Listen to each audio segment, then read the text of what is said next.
Welcome. We are Table Goth and guests here for a very special, short but sweet campaign of Good Society. Good Society is a Jane Austen-inspired diceless RPG.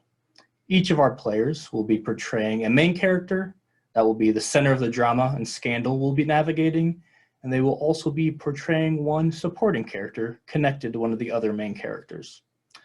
Instead of dice, this game uses resolve tokens, which are tokens used to introduce interesting story elements or entertaining obstacles. And we also have monologue tokens at our disposal, which can be used to make someone monologue. We'll walk through the cycles of play and sort of the mechanics of the game as we go. But otherwise, this is mostly a game of just drama and role-playing and hopefully some interesting accents, which I need to remember, and I should be doing now. I'll get into it. Part of this, a little bit of a disclaimer, while our story is going to be taking place in 1816 in England, we're going to be taking liberties with some historical accuracies. We're comfortable with drama and scandal, like every good Austen novel has, but we're choosing to correct just a few of the more problematic views held at that time.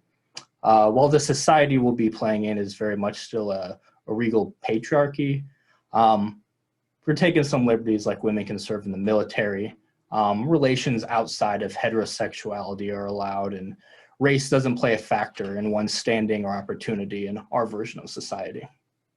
There'll still be a rigid and unfair expectations. There's classism. We'll have romance. There will be consensual, except for maybe some unwanted flirtation. And just general being sly and unkind to each other to better one's own station at the expense of others. Anyone involved may stop the game at any time should we feel uncomfortable. We have that in play as players. You at home, if it gets to that. Take care of yourself. Though I think we're going to try to maintain sort of a PG-13 romantic comedy with a splash of demon possession, apparently. If we do mix up any historical accuracies, no need to correct us or let us know. We're just going to roll with it rather than kind of slow down the game to look up when things existed. I have a rough idea, and it'll be fine.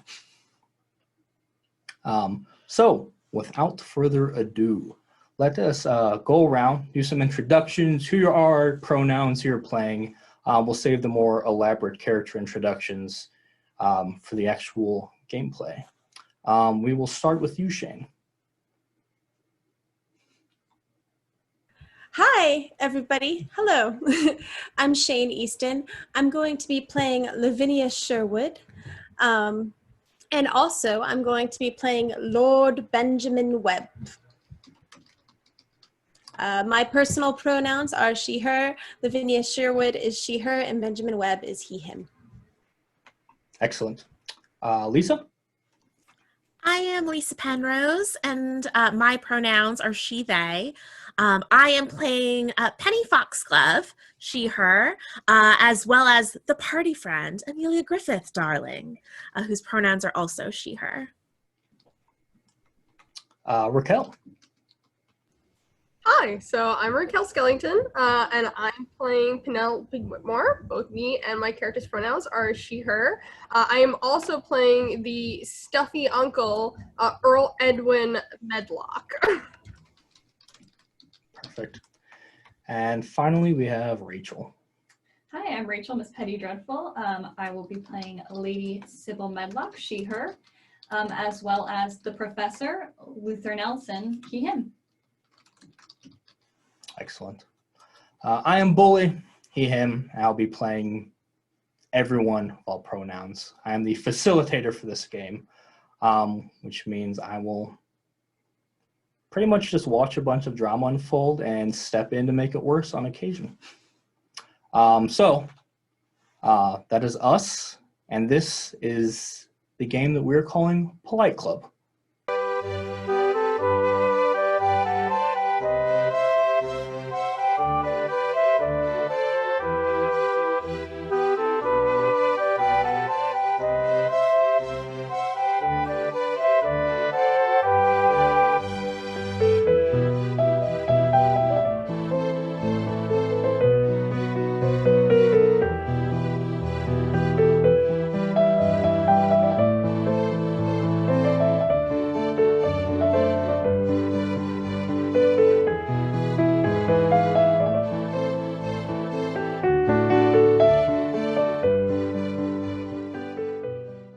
Few rules about Polite Club.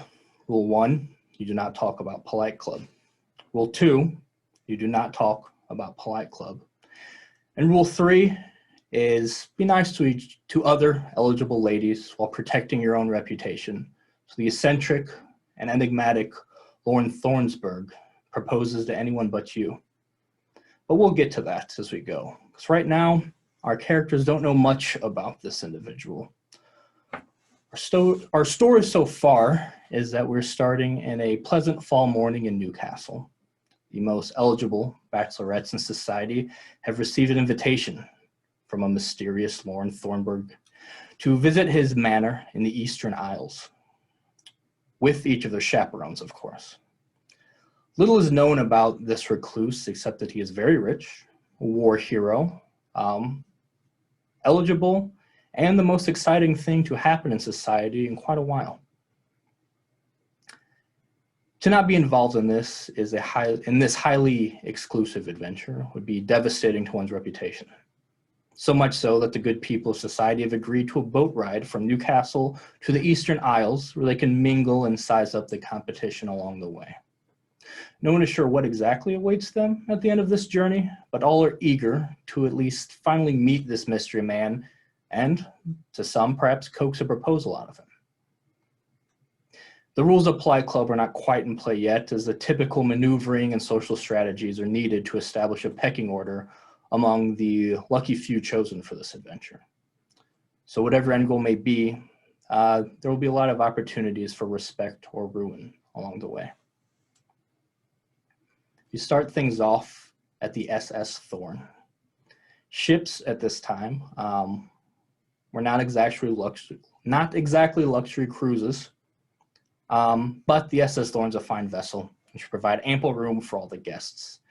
The weather seems calm enough, but most in society aren't really accustomed to the churning and rocking that might put a socialite in a bout with unsavory seasickness. The crew's dressed up, but beneath their wigs and coats, you could tell they're hardly from servant stock, more like hardened sailors in costume who seem rudely bemused by the parade of petticoats and layered dresses entering their ship. The captain greets those who board. The captain is rather young for a captain, but far too old for an unintended. This is Captain or Lady Effie Fletcher. She has a captain's hat resting atop her light tawny hair that serves equal parts practicality and appropriate presentation. She has strong shoulders, a sharp jawline that cradles an easy smile, and naturally narrow eyes that carefully take note of each guest, as most struggle not to stare at the scar that almost seems written in cursive, curling below her right eye. It's a bright mark on her weathered tan skin, and there's an unmistakable air of confidence to her and perhaps a pinch of mischief.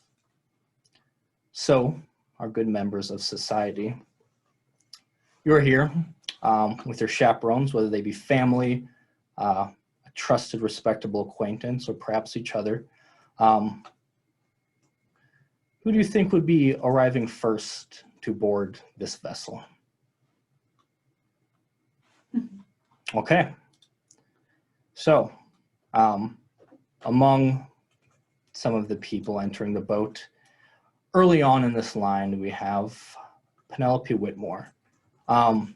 Why don't you tell us what Penelope Whitmore looks like, a little bit about her, and what society might know about her. So this is Penelope's first time in the public eye in quite a long time.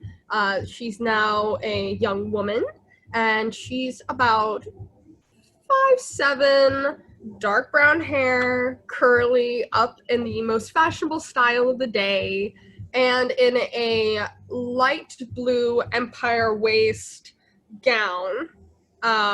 Shy and demure, and with fan in her hand and gloves on her hands, she walks onto the boat, just clearly a little nervous, but trying to put on an air of poise. She's young, 19 years old, and is just trying to put her best foot forward after not being in the scene for basically at all since she was a teenager. Who would your chaperone be? I think her chaperone would be her mother. Okay. So after a long time away, out of society, finally ready for your presentation, and what a presentation it is, because this is a big deal. Mother's probably quite pleased that you were among the few selected for this, as she trots you down proudly onto the ship.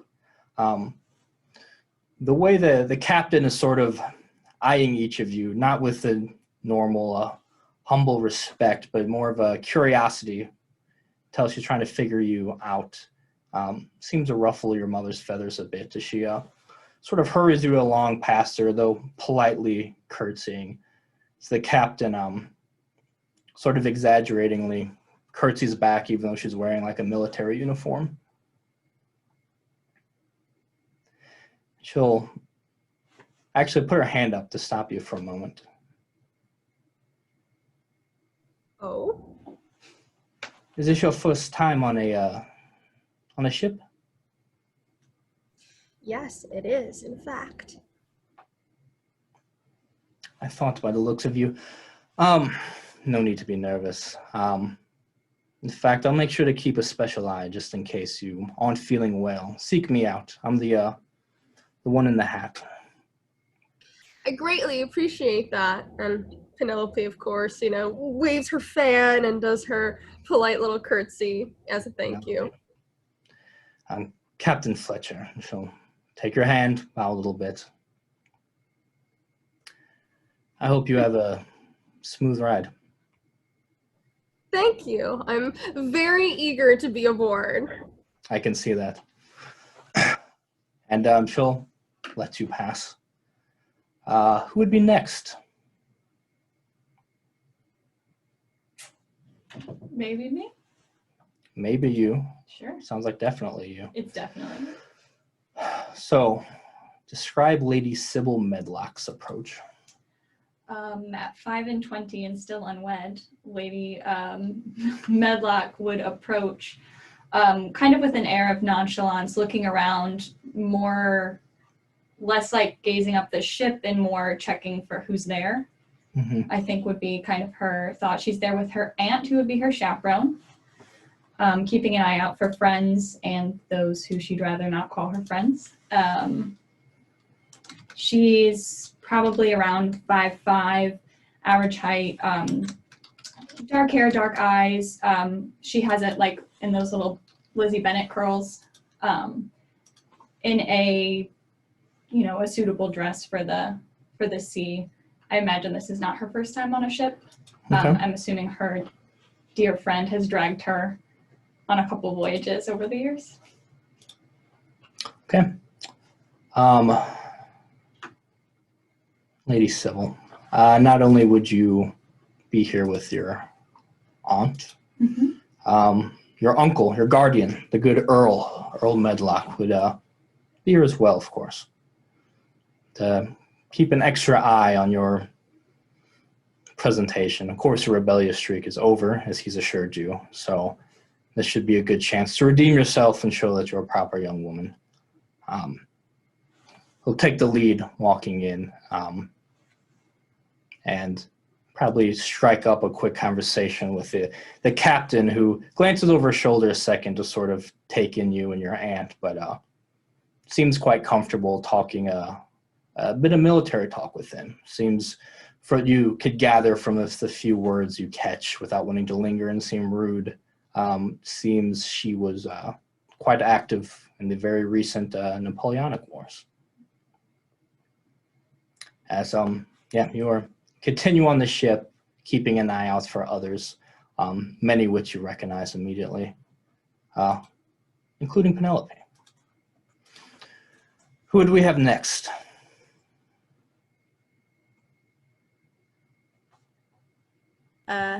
I will go. So I'm stumbling up to the ship. I have far too much luggage than one should bring with them on such a trip. I'm Lavinia Sherwood, and in tow, I also have my aunt, Beatrix, who is a widow and a bookworm. I've just dragged her along. She really doesn't care what I do. I'm honestly old enough to handle myself on this trip. I don't want anyone to know that because I am approaching the old maid age of 27. Oh my. So yeah, and I just I'm wearing a very, very nice, very expensive dress, but it's a very expensive dress from about 2 seasons ago. I've been cut off slightly by my parents from my allowance. A light cutting. A light cutting off happens. Okay. As you and your poor aunt, who now has to help drag some of your excess luggage, make your way, one of your many pieces of luggage gets away from you a little bit, starts to tumble over the side. But before you even notice it sliding, the captain is there to quickly catch it, sort of leaning over the railing, looking at you and hoisting it up as she's a bit surprised it's a bit heavy.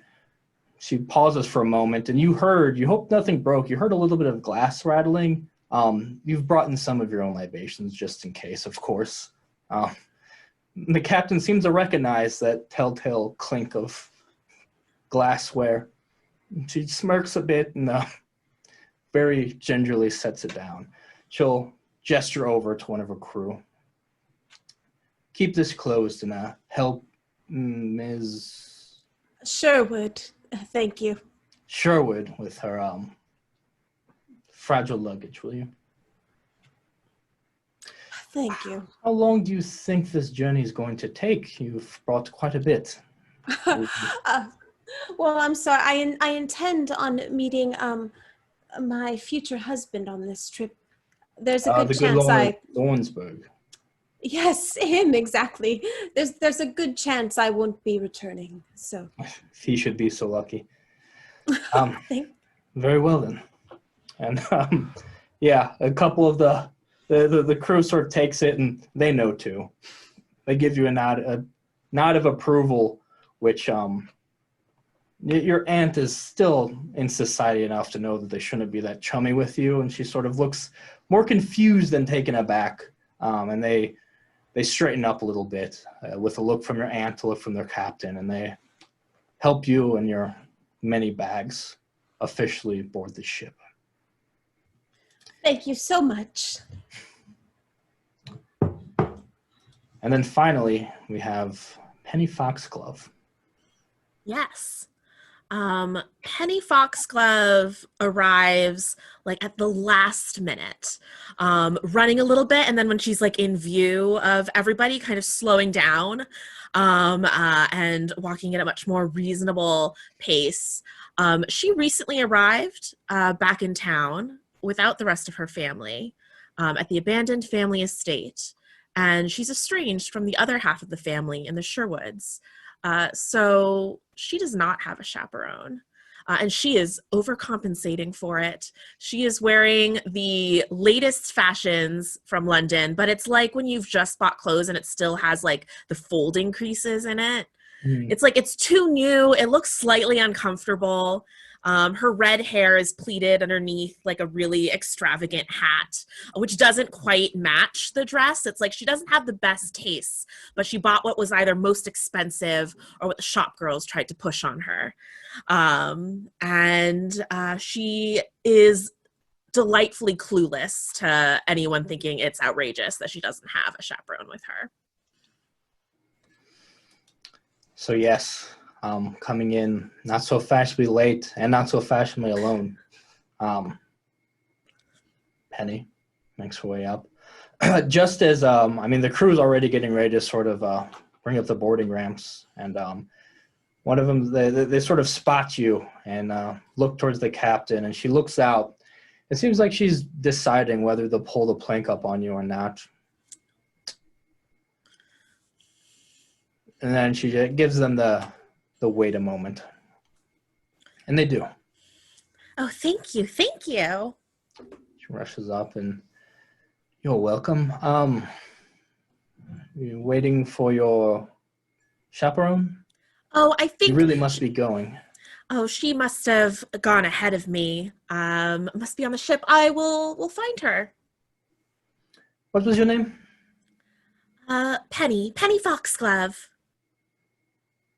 Ah, Miss Foxglove. I've heard you keep a most interesting chaperone these days. Oh, well, I don't know who you've heard that to. I am not one to gossip. Although I do think information is important. Do you know much about the Lord we are visiting?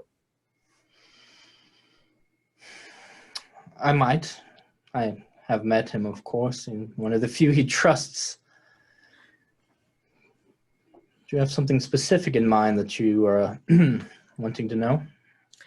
I mean, is he very dashing? Is there something that he likes in a lady? No Obedience. gossip, of course. I'm just curious. I think it's friendly to be curious, but not gossip. He is he's big on punctuality. Oh, I see. Well then, You a should find lovely your attribute. And I kind of rush off. chaperone. Okay.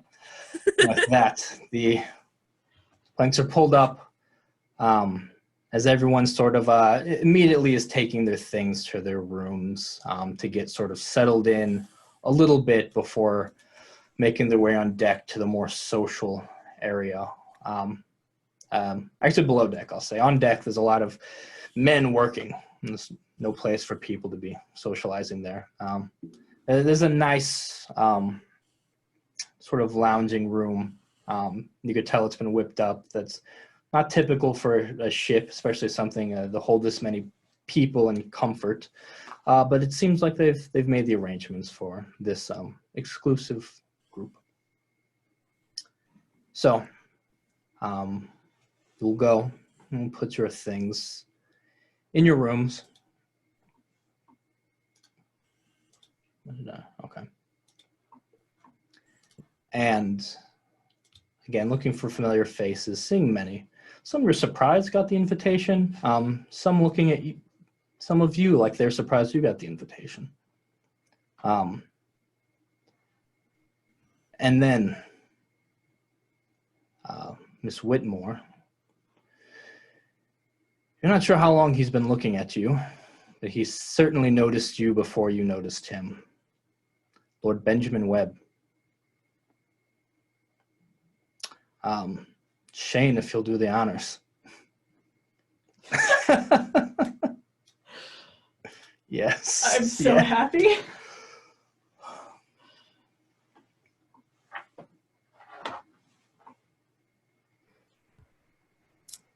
Hello. What are you doing on this ship? Are you going to the party?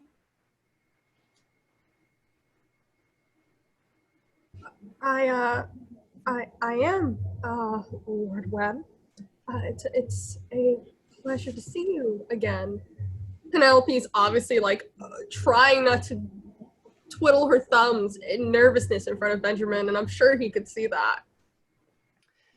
You can spot sort of looking at the floor, already maybe not feeling the best behind Benjamin is his younger sister, Lady Cecilia Webb, who Benjamin you have essentially you've made her, she got an invitation, she didn't want to come, but you had to see who this Lord Thornesburg was yourself, so you've made your sister come, and you're her chaperone, although really this trip is for you. And she's just sort of along for the ride. And you spot her for just a moment, and she spots you for just a moment, Penelope, before again breaking eye contact and just stepping completely behind her brother. I am chaperoning my sister. I did not expect to see you here, my beloved. Beloved Penelope clearly starts to feel a little flustered as a pink band of blush crosses her face. And, well, Benjamin, I'm here with my mother, who is chaperoning me, so I could hopefully find a suitable match. A suitable match. My dear, you need look no further than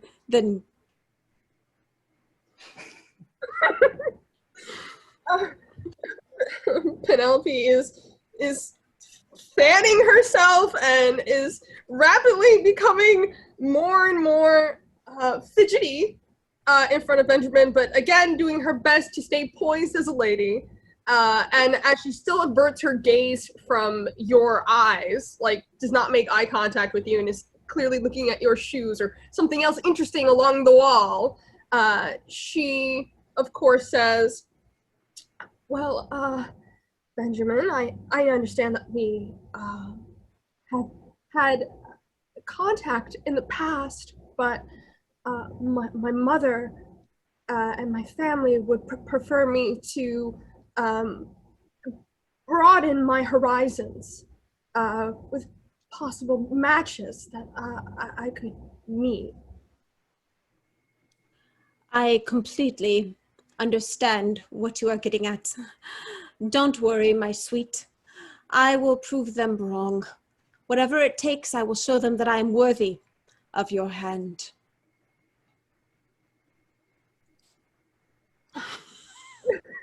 Penelope, of course, she curtsies and, you know, I appreciate your forthrightness, Benjamin. Of course, you know, my mother would have to oversee all of my suitors and callers if I get any, but it was good to see you again. Of course, I completely understand and so sorry to be so forward. I tend to go after what I want. So good to see you, my dear, and have fun at the ball. Thank you so much, Benjamin. Again, it was a pleasure to see you as always.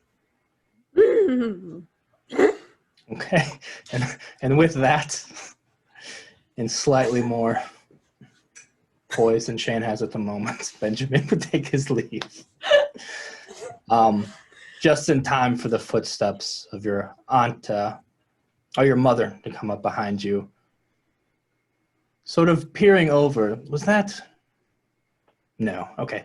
We have a lot to do. Come. As she continues getting you ready.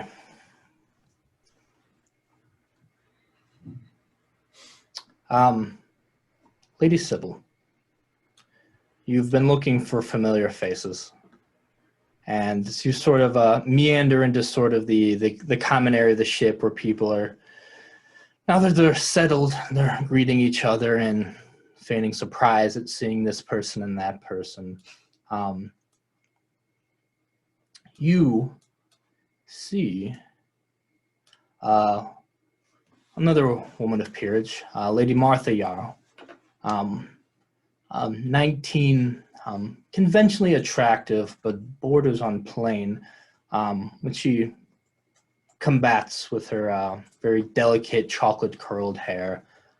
She dresses very well and carefully maintains appearance in the latest styles. What was her last name? Yarrow. Yarrow, okay. You know that she is sort of she comes from a very large family, the youngest of them. All of her sisters are in good marriages.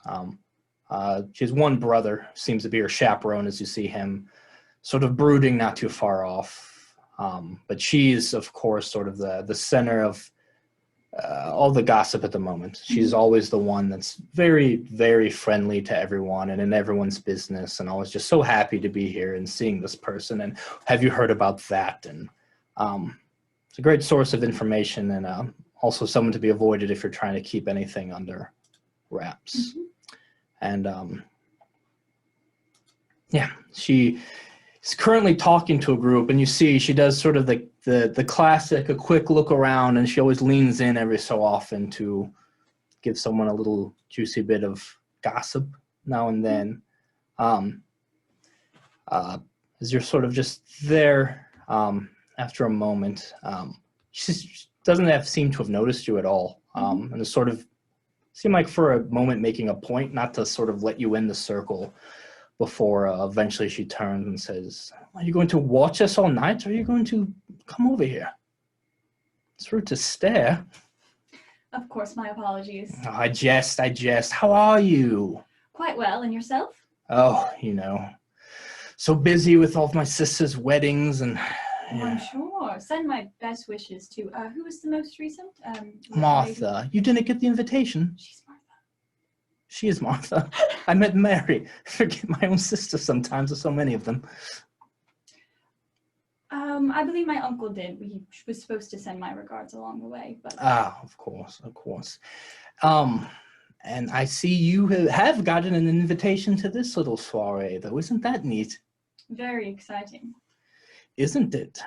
Tell me, have you heard anything about this enigmatic Lord Thornesburg? Oh, only the common gossip things. Very wealthy. I try to avoid all the Of gossip and whatnot, course. but Yes. Have you heard anything else? I haven't. unfortunately, I haven't. Again, very busy. I'm sure you've heard. Again, the weddings and the Very exciting for your sisters. yes. Well, and also they've asked me to help. We're expanding the gardens with a new plot of land we've gotten. All of that. It's gonna be Lovely. so much work, but it's been a good season for it. So I take it you're in the market then. It would appear so. Would appear so. Most interesting. And you are here with. My aunt and uncle. I thought I saw him around. Yes, last time I spoke to him about you. I'm glad things are better now. I am as well. Good to see you out and about.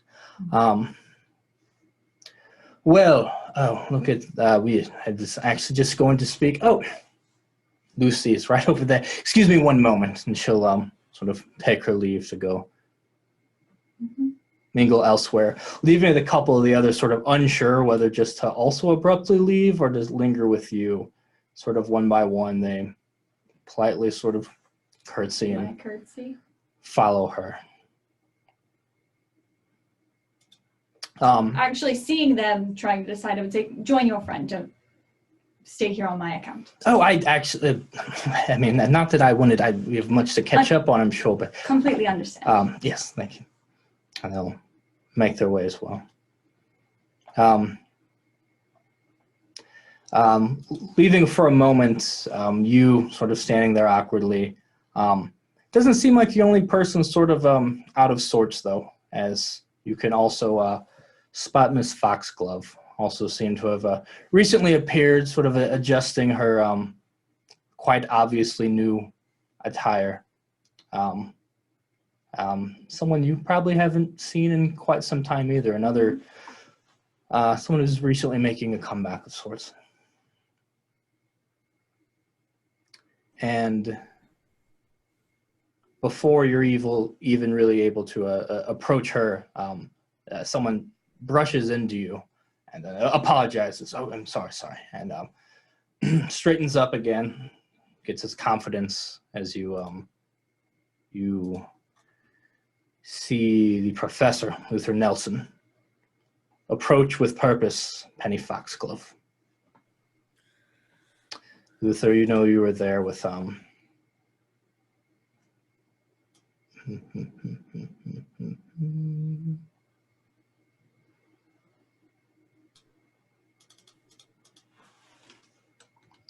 Elizabeth Woods, who is a fellow academic, a fellow colleague. She chose you as a chaperone, as she's an American. She has no family here in England, but was quite curious. She's generally a bit critical of English society, high society that is, but was too intrigued by, one, why she even got the invitation, and two, too juicy to pass up from a scholarly standpoint. And you agreed to go along because she's a good friend and a great professor. But you were not expecting to see Penny here. Miss Foxglove? Professor Nelson, what are you doing here? I might ask you the same. Well, not that I'm one to listen to rumors, but I had heard you'd fallen into a pit and perished. It seems it's not the case. How unfortunate. Indeed, it seems I might rather find myself with the company of the pit than where I stand right now. Talking to a young lady like that is not becoming, Professor. Not that I should be talking to you at all. I hardly think it's within your realm to call yourself a lady after all these years. Am I holding a drink? Can I splash him with my drink? Absolutely. So you, just with your recent drink, give him a very quick splash, which draws the attention of everyone near, including Lady Martha Yarrow, who didn't get that far before she turned and the rest of her flock fans out, all just stuck staring. Perhaps that was well-deserved. And then I think at that point, not wanting to cause a bigger scene, Luther would back down, Professor. Unless, yeah. Yeah, you steady yourself, you take a step back, and you bump into the captain, who apparently was approached and was standing right behind you. Is there a problem, sir? I just spilled my drink. I'm so sorry. No need to apologize. Please let me, and I have like a little handkerchief, and I just kind of like pat on you, but I'm not like looking where I'm patting, just glaring at you. Yes, let's refresh that, shan't we? And you should go get cleaned up. Of course. Of course. You okay? Yes, I was just startled, and now everybody's staring. I just kind of smile at people and do a little wave. Come, let's refresh your drink. And the captain will sort of lead you to the side a bit. And speaking of drinks, there's Lavinia Sherwood already taking account of what libations are available. He says, if I would try to get in there before she... if you're thirsty, I would go now. Cousin Sherwood, it's been so long. My goodness, I did not know that you were coming on this journey as well. How are you? I am doing well, doing marvelously, and I kind of like adjust my really sharp clothing to kind of punctuate that and adjust my hat. The foxgloves are doing very well. Our independent circumstances we have flourished under. I'd heard rumors that you were still single, and I couldn't believe that those were true. When I didn't get any letters or anything from you, I just assumed you must be busy. My dear cousin, I'm so sorry I haven't written. You see, my family and myself, we've been traveling quite a bit. As far as a suitor goes, you know, I've always been picky. Yes, and you have right to be. I am not one to gossip. And every time I hear people say, oh, that Lavinia Sherwood, she's still alone, nobody's taken her hand, I've said, oh no, my cousin Lavinia is just the most darling, beautiful, glowing personality I've ever known. I appreciate that, cousin. As have I defended your circumstances quite often. I don't know what you could possibly mean. That the foxgloves, my father's fire newt salad syrup has been doing very, very well. Don't mention that here. Your family's meddling in these. I don't even know what to call it. I don't even know if Christian words can say it. It's just a medicine, a tonic. A spoon of fire newt salad syrup a day, you know, it keeps all ailments away. Okay. Just all of them. It's magic. No, not magic. Look. Okay, I see what you mean. My dear, dear cousin, even though I obviously need a suitor far more than you. One word of advice. Don't speak of these dark arts when you meet this man. You mean the mysterious Lord Thornesburg? Yes. I'm not one to listen to the whispers of the crew, but I have heard that he really likes a lady who punctuates her personality with an air of mystery. Oh. Really? That's what I've heard. The captain said so. Okay. Not that I was asking. I'm not a gossip. You know me. Of anybody, I know how dangerous gossip can be. Yes, I understand. Well, if you do not mind, I will also heed your advice and try to keep an air of mystery. Now, when this party here is over, in my room, I have several bottles of wine that my parents picked up on their travels. So if you're running out of drink, please come to the cabinet. It's been too long. Oh, yes. You hear a you glance over, and despite her old age, Lady Eleanor Quimby, who's regal and despite being well in her 60s, as well kept, tight-lipped, the upturned nose, brow often arched, dressed impeccably though. Some of us are thirsty, and while this conversation, from what I've gathered, seems fascinating, perhaps it can help in elsewhere. Oh, law Not to be you. a bother, of course. Hate to keep you from your libations. Come on, Penny, let's take a turn. And You sure would, girls. I follow Lavinia. Yeah, and she'll watch you each carefully and actually, Penny, was it? Penny, Foxglove. Foxglove?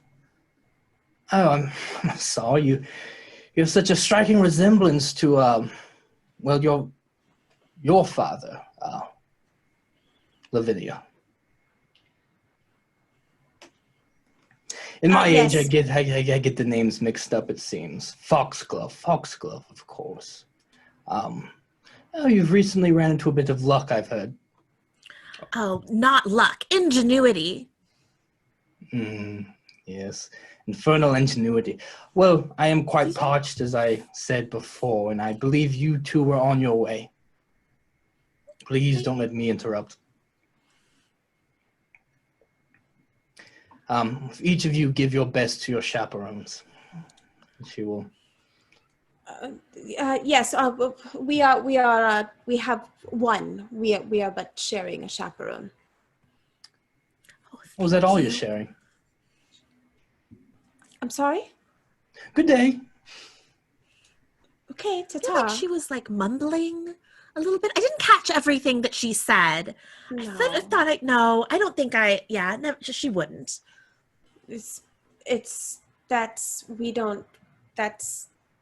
There are more important matters at hand, darling. Okay. They make their way, and We all see that? Or hear that? you would probably, lady, so many names. Oh my goodness, the scandal of it all. Yeah, Lady Quimby always isn't afraid to be the center of a scene. She's put in her time. She's above reproach now, of course. So yeah, everything from the drink toss to those two going to the bar to getting shooed away by Lady Quimby was all very much the spectacle of everyone there. And as you are seeing this and scanning the crowd for a second, glancing Benjamin, who seems just to be looking at you again, luckily from across the room, you turn over to avoid his gaze. And you see Lady Sybil right to your side, who also seems to be recovering from something also a bit distressing, maybe.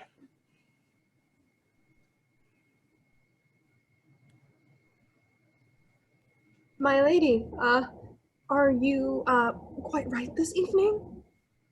Oh, yes, sorry, it's just nerves. I can very much empathize. She throws a quick glance at Benjamin's direction, but not to look at him, because God forbid she catch his eye. But it is obvious, right? Yeah, oh yeah, Okay. super. Has someone here already caught your eye? I'm sorry, forgive me. I don't think I caught your name. Oh, my name's Penelope Whitmore. No, no one here has caught my eye yet. Well, at the very least, that corner over there seems to. No one in it.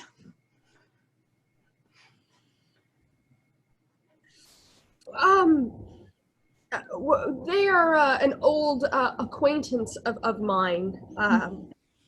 The gentleman over there. This is my. She quickly and not as tactfully as she would have liked, tries to divert the conversation completely elsewhere, and of course with her fan and shyly looking down, she says, "Well, this is my first time. I'm debuting." Oh, well, I wish you the best of luck. It's Lady Sybil Medlock, by the way. Do the curtsy to introduce, and then yes, it's. I think after a while it gets a bit boring, but I remember those days certainly. Trying as best she could to be polite, but yet not too forward, Penelope looks at Sybil and goes, I had the impression that this was probably only your first or second outing." I will take that as the highest compliment. But no, this is rather my, oh dear, I haven't been counting. Several years, but the revelry is fun if the company isn't always. Penelope quickly is like feeling like she overstepped her bounds by possibly insinuating a lady's age. How rude of her! And she's like, "Oh God, and it composes herself quite briskly, and well, I'm sure that every time that you've been to one of these lovely balls, and you've caught in the eye of many, and I'm sure that your heart will belong to somebody soon." That we both have the opportunity of attracting some eyes, rather taking a bit of a walk around the room. Would you like to join me? And she would very graciously offer her arm. I would love to. And Penelope takes her arm. She says, I don't really know anybody here exactly, so I really appreciate getting to know somebody new. Of course, let's make some introductions then. You would hear a long sigh, and you glance over, and you see the Weatherford twins. Each about 20, 21, Lena Weatherford, with that sort of sultry, otherworldly gaze, her full lips, dark complexion, her curly raven hair, sort of sighs again, a little bit louder this time, to let everyone know that something is just bothering her. And her brother, always smiling, although it's always a slightly threatening smile. Very strong and athletic build, but there's something very delicate about him. Short, well-kept hair and a very carefully shaped, whimsical mustache. Selena looks up, just barely catching your eye, Penelope, before looking across, and you see her looking at Benjamin. "Oh, don't you just hate when they stare?" And you know these are they were raised in France. If everyone knows this, because that makes them a bit classier than most, as they would put it. Lena claims that every match made in society is only possible because she turned down the suitor first. Though she's happy that so many pairs have been made from her scraps as she awaits a true treasure. And her brother just seems to be sort of along for the mayhem.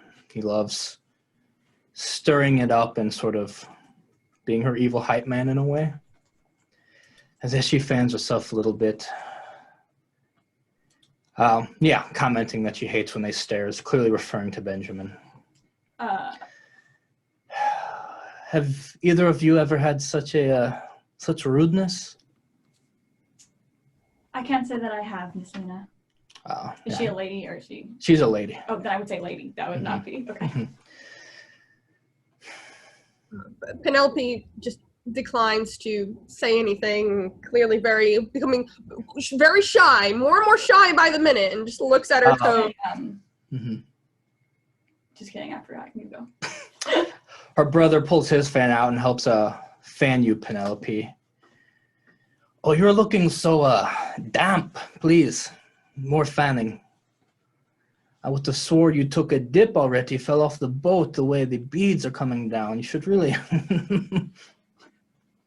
And her sister sort of lightly taps him. Oh, be nice to her. She's clearly going through a lot. This must be terrifying. A couple like this around people like us. I can't say I caught either of your names. I'm sure you are aware of me and my brother. Of course, Lord and Lady Weatherford. She smiles at your recognition. Lady Sybil Medlock, and I do the pretty with the hand. And their brothers goes, Lady? Oh, but of course. He'll kiss your hand. She goes, oh, yes, to Medlocks. And you?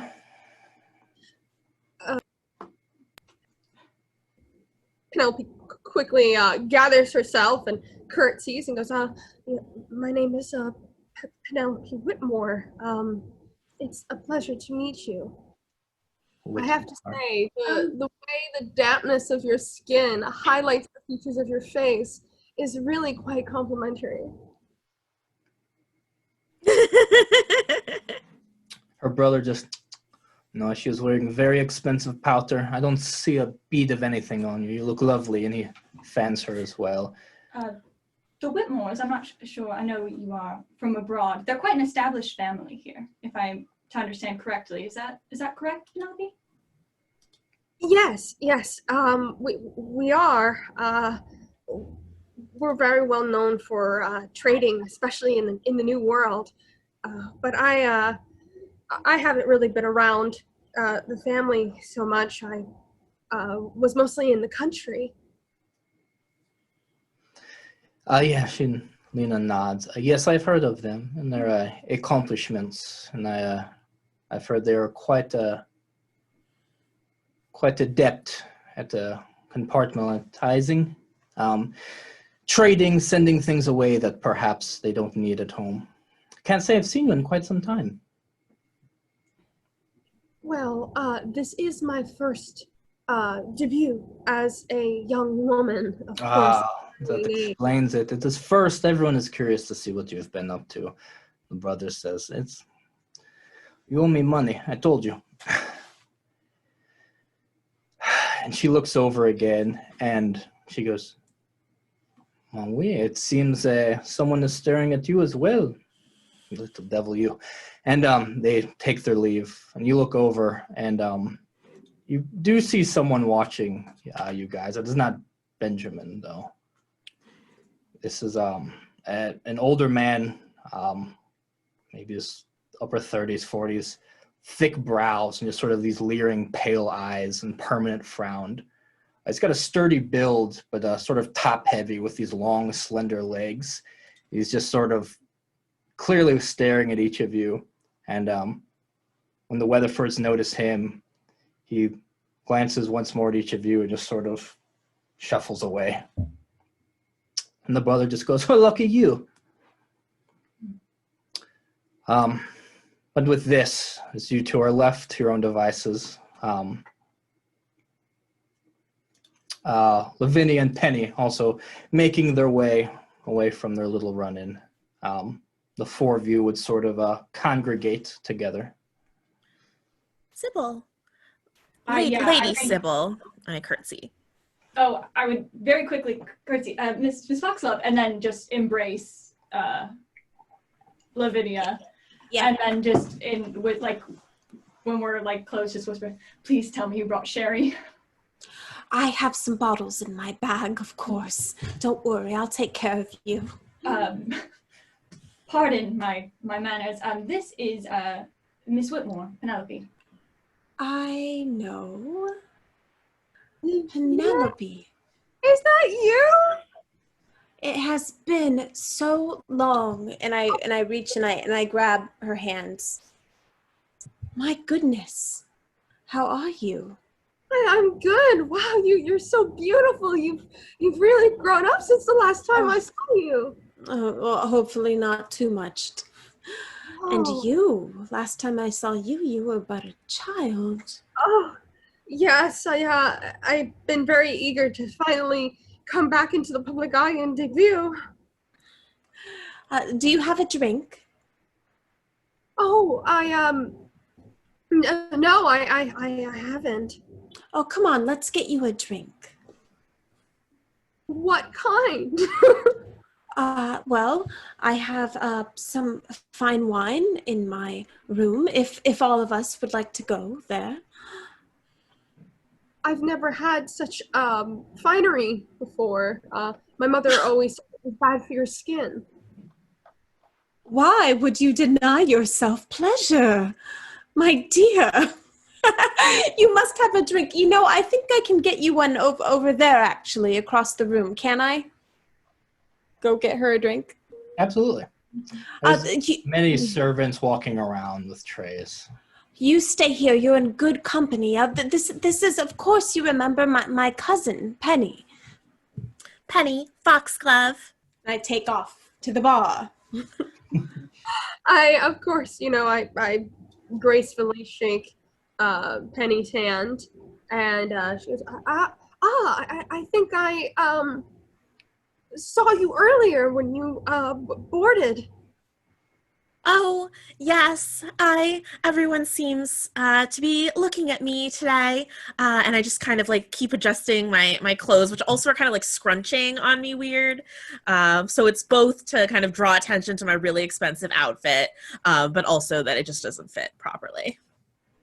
Penelope, being honestly probably too sweet for her own good, looks at Penny and of course goes, I love your dress. It fits you beautifully. And you can tell she means that in a very nice and sincere way. Oh, thank you. It's the latest in London. I mean, at least that's what they told me. It is. I when I recently went through to also shop, I saw such beautiful styles, such as what you're wearing. I really, you are so beautiful and confident and made such an, she pauses and like looks down for a second and then looks back up, entrance. Penny doesn't realize that could mean anything else at all except just the most sincere words. So she is just glowing. And it's just like, oh, thank you. I'm so glad that we met. As am I. She kind of awkwardly turns to Sybil. It's good to see you, Miss Foxwell. Yes, it's been a while. 10 years, in fact. You've been counting, yes.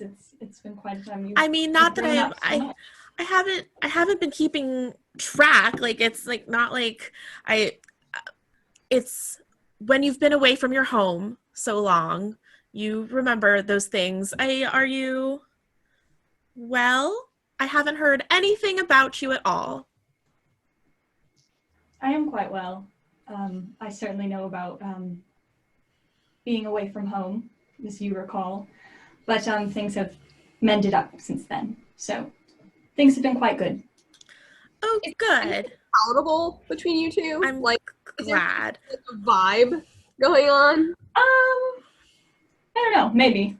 I think we're being like We're being super overly polite. Yeah. Really polite to each other. They're so good at being nice. Meanwhile, Intimacy is tense. I'm getting a drink, but I'm actually just standing there and downing it myself while I'm watching this happen. Like I'm trying to be dainty about it, but I'm like, oh, internally, I'm like, oh shit. They're talking. And then I grab.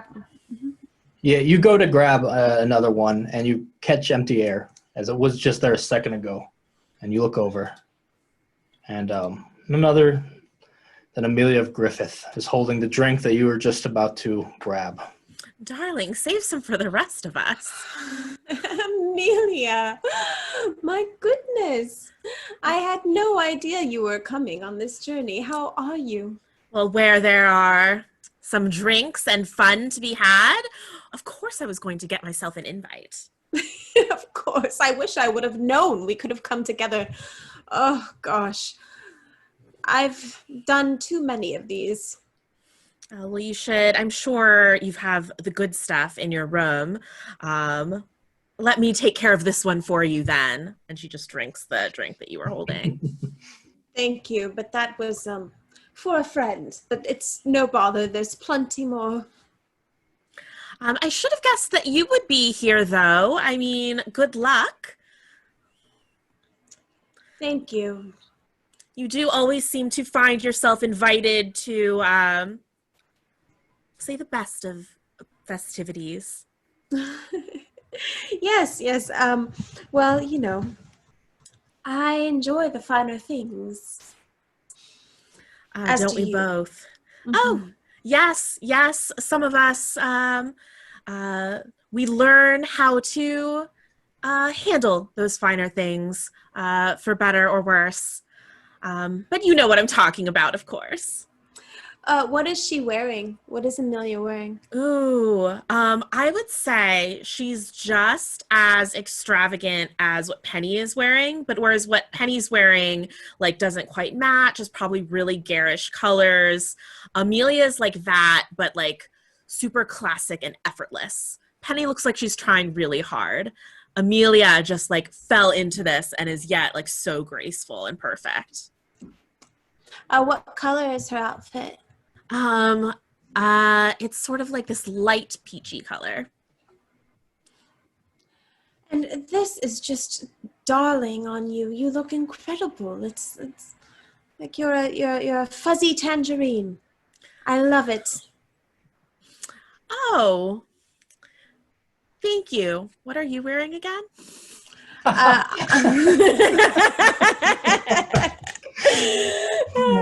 I'm wearing a light pink and black ruffle gown, floor length. It's like white, light pink, and black, but it's from 2 seasons ago. Okay. Oh, yes. Thank you. It is from the latest catalog. Yours is, I don't remember seeing it, but it is a classic look. Yes, this old thing. Thank you. Well, I do hope we can take a turn about the Lord's grounds once we get to where we're going.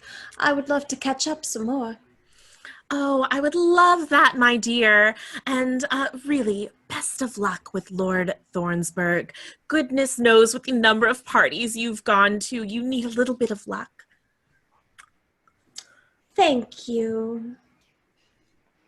And I try to find a drink for Penelope. Yes. Go ahead. Do I catch that out of the corner of my eye?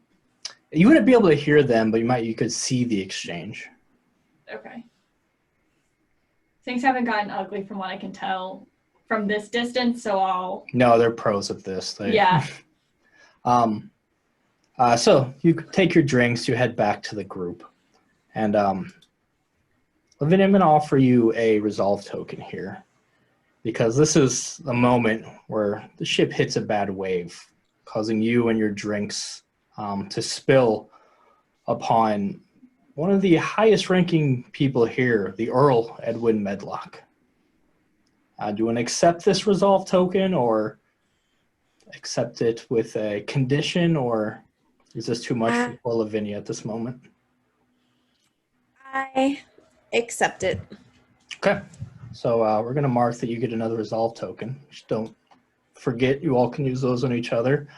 As you after this, you're in your head a little bit, and the ship lurches, just it hits a weird wave, and you go forward, and Penelope's guardian, not Penelope, Lady Sybil's guardian and uncle, the Earl Edwin Medlock, is now covered in drink, who had just stepped in.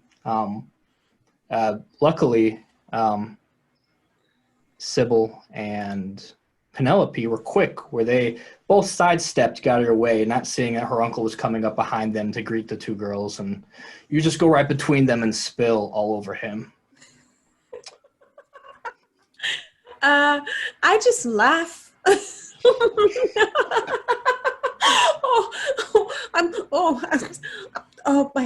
I'm sorry.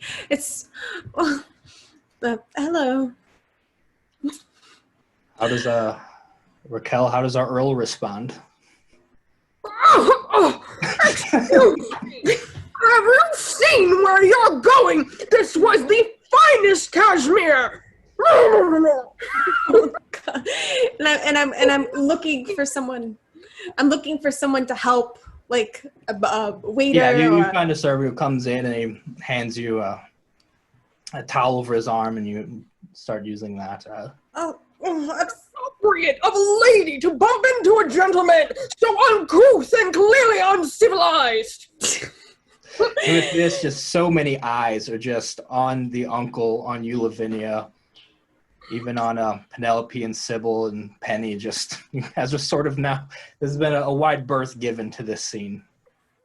I'm sorry. It wasn't my fault. It was a wave. It was a big wave. You would be so proper, you would have better footing. Has your mother not taught you the balance a lady should have?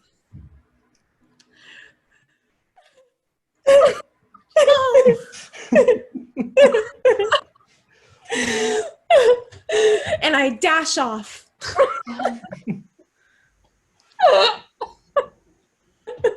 With this, the captain will step in.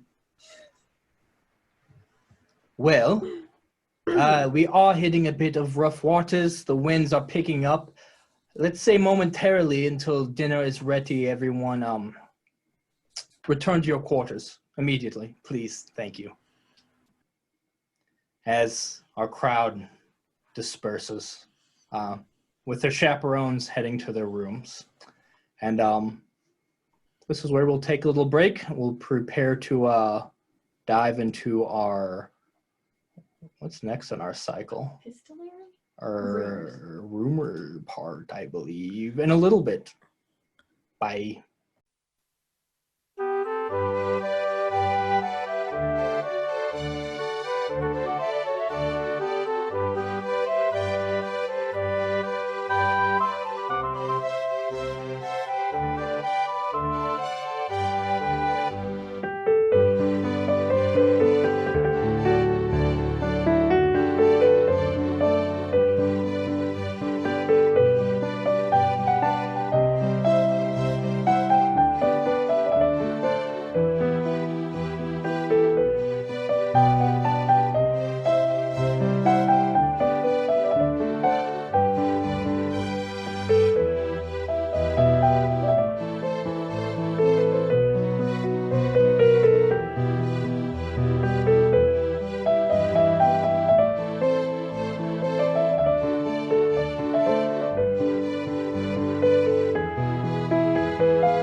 Okay, we are back after a lot of introductions already, a lot of nice tit for tats and whatnot.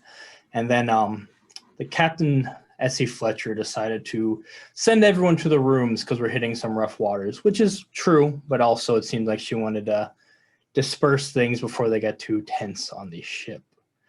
So after that chapter of our play, we're going to be entering our reputation phase.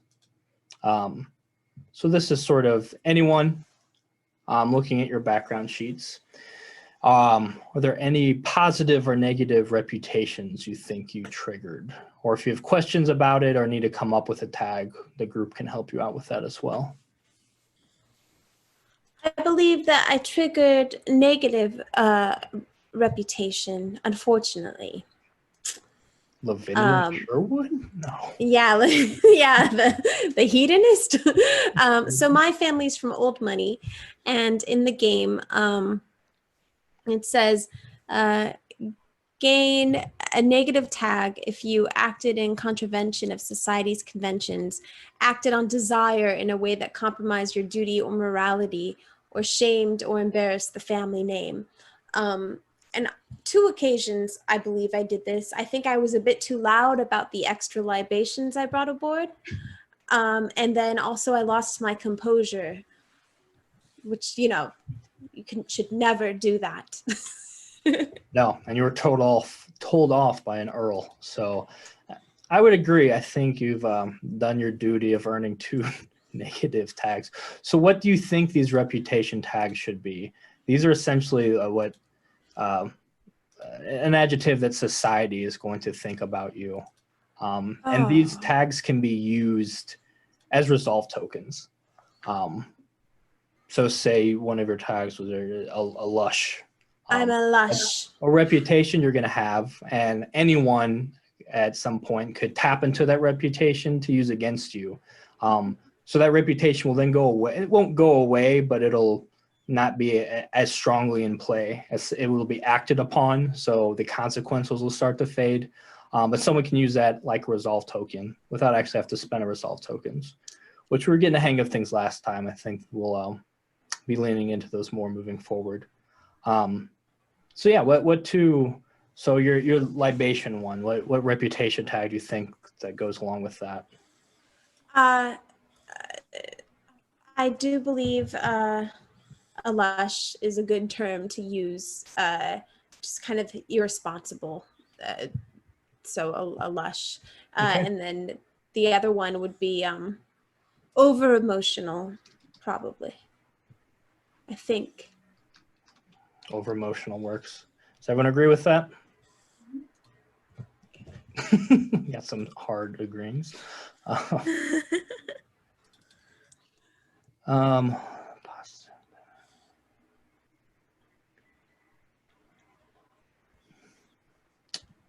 I would love to throw you a bone and give you a positive one, but I'm struggling making that stretch.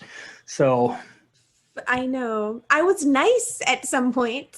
That's true. I don't know if you just get one for being nice. Yeah. Close.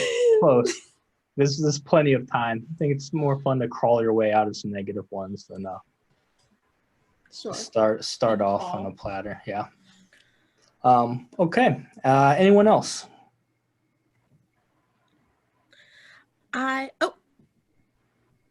go ahead. Go ahead. Okay. I was going to say that unfortunately, I think I also get at least 1 negative tag. I also think I acted in contravention of society's conventions. And I don't know. What was, remind us of your background? New money. New money, that's right. Yeah. And both when arriving without a oh my gosh, I'm even blanking on what the word is. Chaperone. Thank you. I didn't have a chaperone. And then I also tossed that drink in the professor's face, which could either be the same, or I don't know if that would count as uncouth, acted in an uncouth, low class, or vulgar manner. I think he certainly spoke out of turn and in a very what? He should way. get a negative tag. Yes. Honestly, yeah, side characters could have one too. So well, we're gonna give him temperamental. Is what Yeah. we're gonna give the good professor. Oh, there really isn't a place for that, but I'll make Wait, a note. quick question. Are all the reputation... Oh, never mind. I see it. Okay. yeah, it's gonna be on the actual character. Okay, so what do we think Penny's reputation tag is going to be for arriving late, unchaperoned? Out of her depth, maybe? Or out of place? There is one that's outsider as a suggestion under new money. Yeah, I think that all sort of falls in the same realm as you're gonna say, trying and failing to fit in already. Sorry. I was gonna say unfortunate connections. Yeah, that's also on here. Unfortunate connections.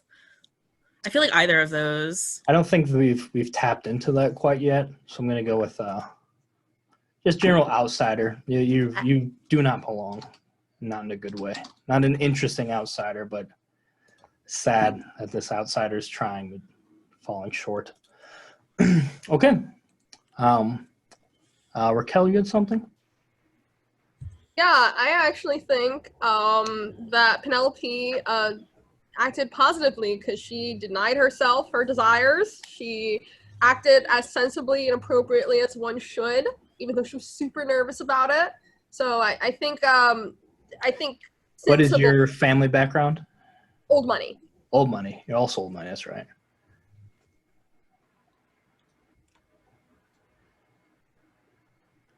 I would agree. There a long overdue emotional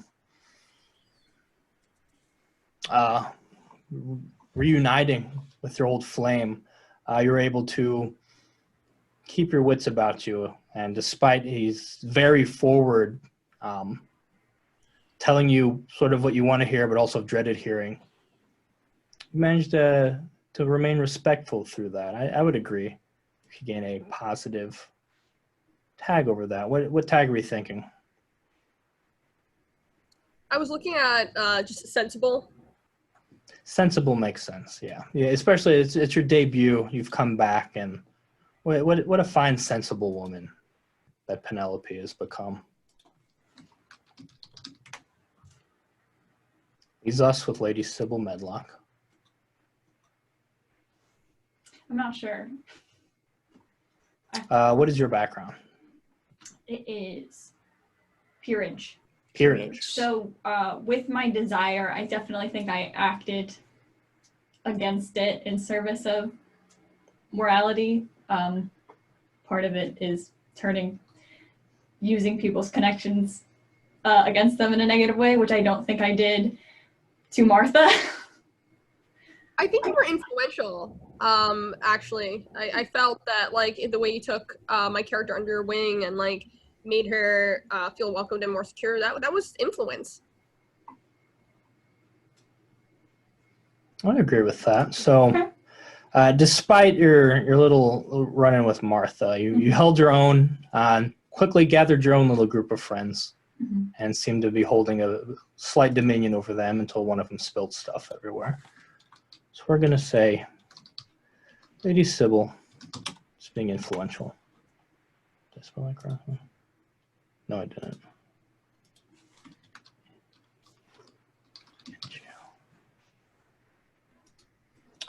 I would like to throw this out there. I did at one point lie and say that me and Penny had the same chaperone to, is lying good? Yeah. Forget about it. I said nothing. But I was doing it for her. And she's a cousin of yours. So I could say that's, in a way, maybe not outright denying your desire, but putting it in jeopardy a little bit. It's making a sacrifice, I would say, to uphold the name. Because you're putting, if you're caught, that would make you a liar. And that's not good. So you took a risk to help out your dear cousin. Yeah. Plus, like, associating herself with me more closely. Which is also dangerous. Yeah. I'm A good friend. Could that be a positive one for me? I think so. You say like caring or loyal. Scandal of it all. Lavinia, say what you want about her, but she's a bit of a lush, a bit over emotional, but she is a good She's a friend. good friend.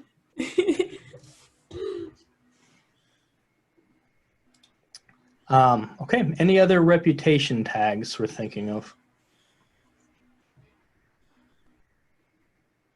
You said, if the side characters actually get one, does that affect them in play? So they don't actually. I thought they had a way to get one, but they don't. But I mean, you would still.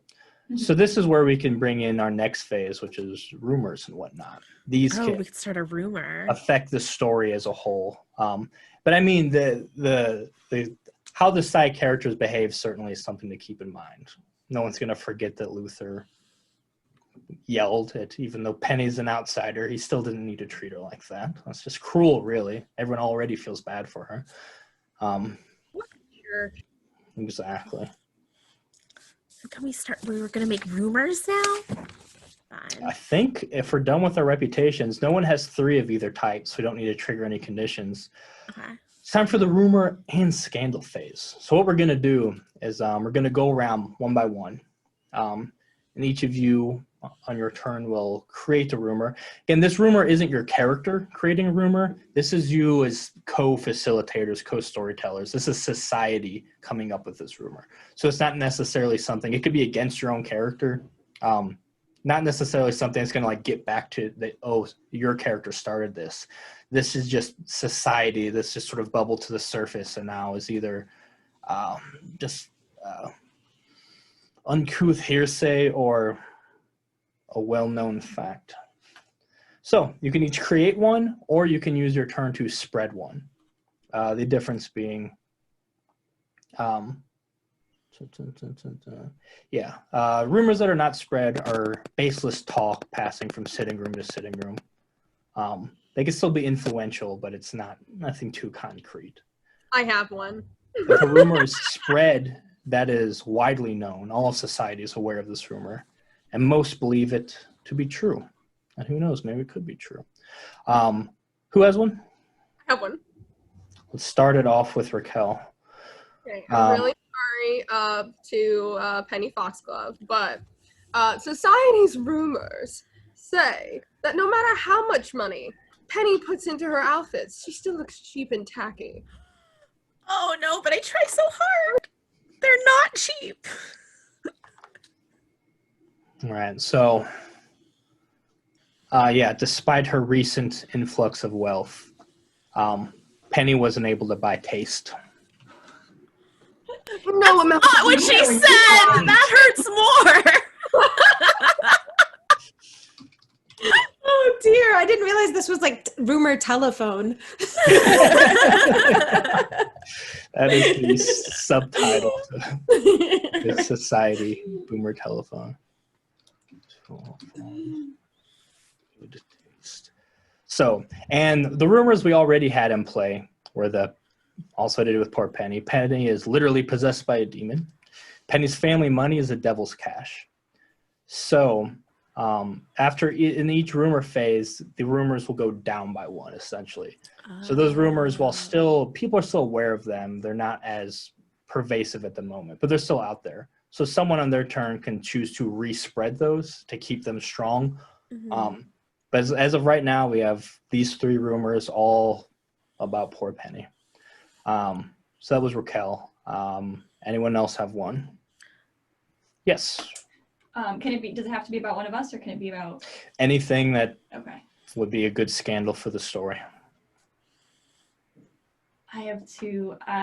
You have a chance to do another one, but Okay. what's the one you want to do first? First, I think this Lady Martha's going to be a problem. So What? I would like to spread a rumor that she's a bit desperate to get married after all of her sisters have made such good matches, and that maybe she's not as discerning as they were. Oh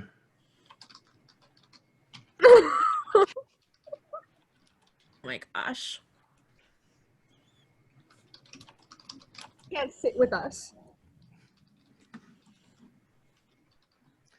So Lady Yarrow is getting desperate to marry and finds herself less discerning than her sisters. Okay. Now it will be Lisa or Shane. I would like to start a rumor, but I would like it to have originated from the French twins. I will allow that. Okay.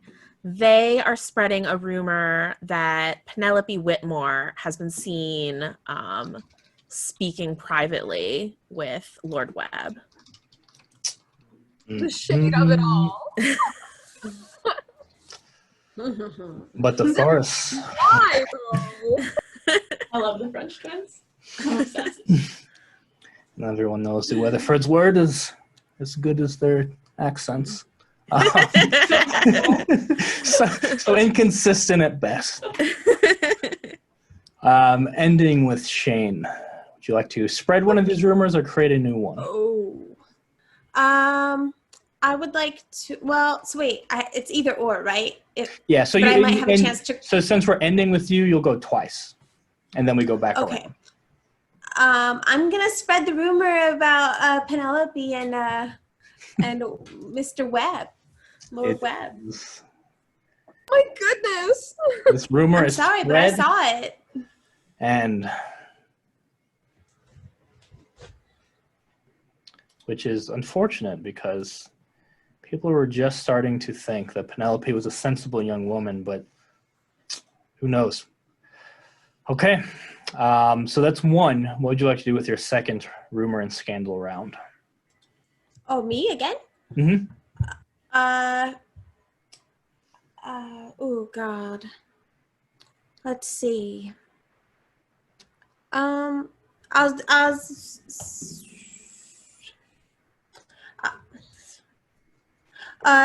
One about my character, Lavinia, that she is 30. Oh, Oh, brutal. You might so as well be dead.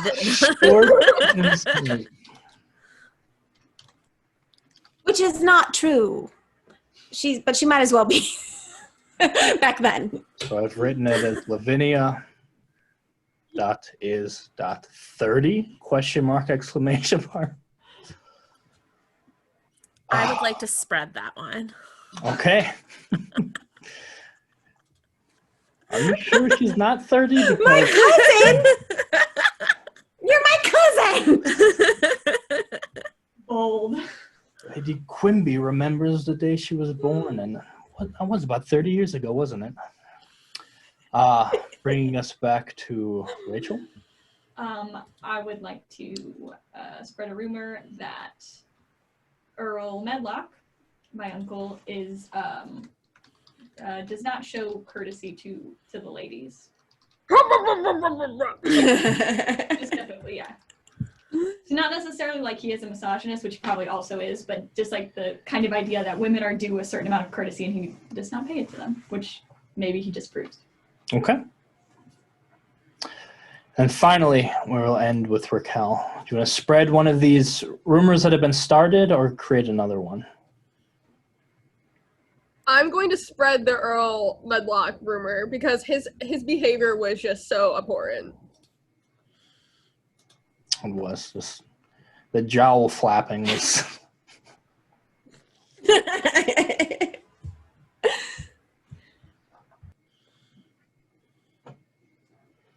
Okay.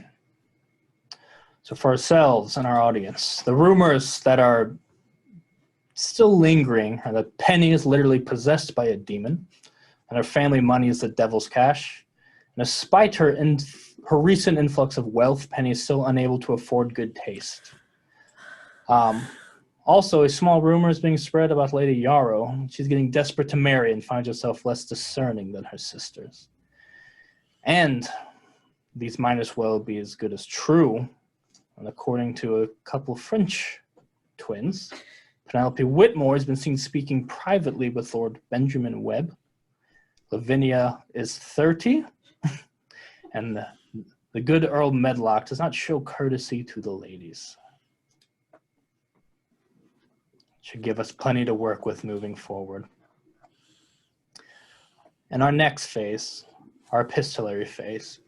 So, back in our private quarters in the ship, as we await out the storm before allowed to mingle again, our characters will sit at their little writing desks as they sway a little bit, which is unfortunate, as they're careful not to spill their ink as they dip their quills. And much has happened, and they have some letters to write to get things off their mind or to inform people of important updates. So each of you, from your character, will speak of a letter that you're writing. So who you're writing it to and what the letter says. You can do up to 2 of these, but should each do at least 1. Does anyone Okay. have a letter in mind? I do. Oh, we all do. Yay. Okay, good. Okay, I'll go first. So I'm in my little cabin at the writing desk with my glass of, whatever I want, because I will drink whatever I want. And I start, "Dear Papa, I am once again out at sea. I am doing my best here. I have a good feeling about this trip. I do have a question, though. You see, I'm putting everything I have into making this venture a success. However, if I must return home, I will have to ask you for some more allowance. I just simply do not know where it all goes. I haven't been frivolous. I've been strong. You would be very proud of me. Much love, your dearest Lavinia." All right. Gonna make a note of that.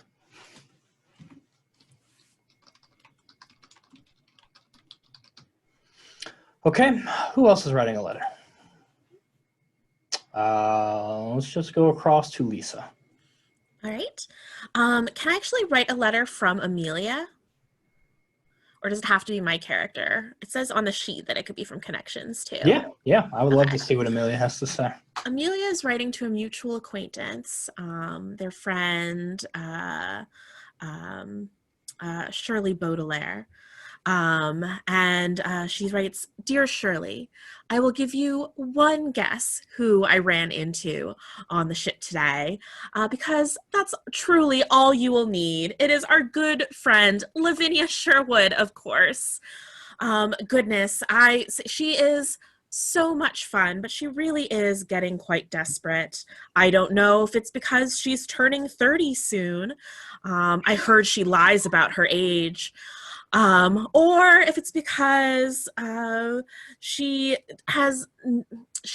seems to just drop money as soon as it flows through her fingers, is desperate to marry the rich Lord Thornesburg, so that she can continue her lifestyle, we'll say. I fear that the carefree days of us is definitely coming to a stop for one of us. At least. I'll let you know what antics she gets up to, because she's at least good for that. Much love. Kiss, kiss. Amelia." All right. Finish her.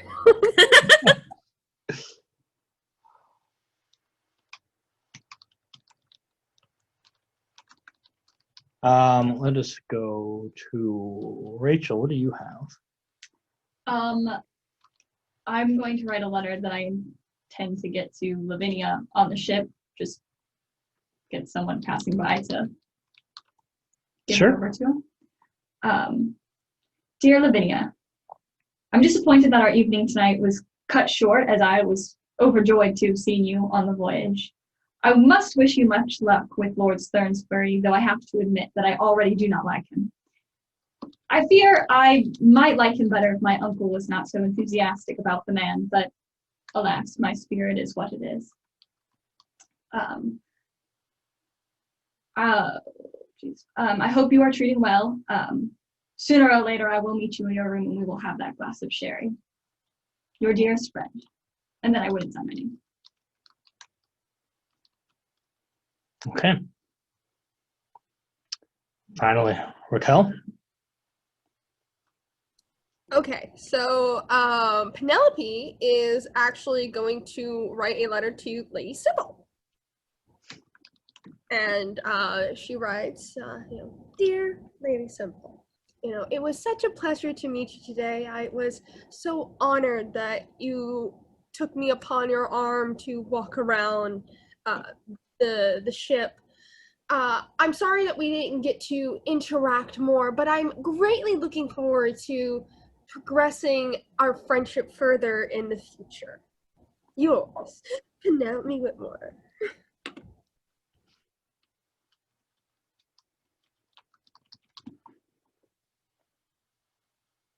Okay.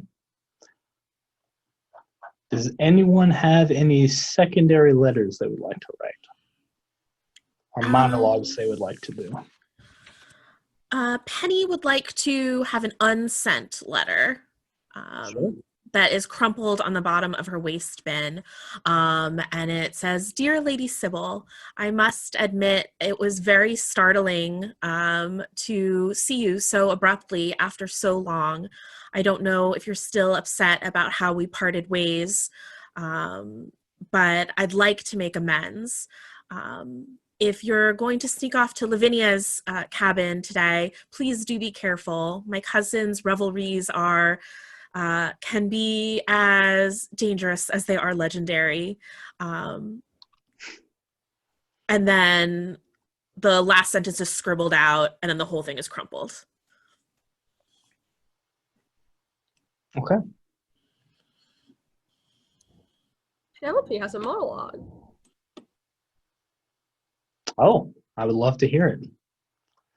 So What would be triggering this monologue? What's her mind? What is she doing in this moment as these So I would say because they're all in their private rooms, right? Mm-hmm. Okay, so she probably is having her maid or one of the servants let her hair down just to take a reprieve from society as they normally did when they had moments alone in their cabins, and she is pacing about the room, kind of nervous, thinking about Benjamin and how shocked she was to see him and how long it's been. And her monologue begins as, I didn't think I would see him again so soon. It's been a few years and he's still just as handsome as I remember him, but I have to make sure that I stay away from him. I know Mother's only going to get upset and everybody will keep talking, and I just have to keep him at bay. The last thing I need is for my father or one of my brothers to challenge him to a duel and shoot him dead. I just want to make sure that I can find somebody that isn't him, regardless of how charming or how handsome his smile is. Just... I feel like people notice that he was looking at me, and I'm nervous. I just want to make Mother happy, and I just want to make the family happy. I just hope I make a good impression for everybody. And she's just pacing about the room, thinking to herself. Okay. As this monologue subsiding, letters are being written. The wind picks up outside, so you can hear it throwing waves against the ship, creaking the wooden beams. It's quite loud as rain has now joined, and you officially seem to be sailing through a storm.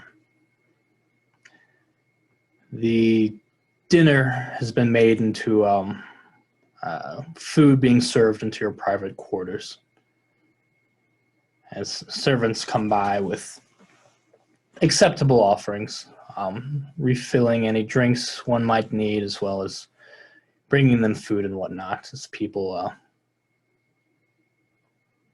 have to dine privately.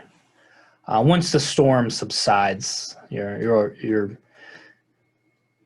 said you're once again free to roam, and if you so choose. I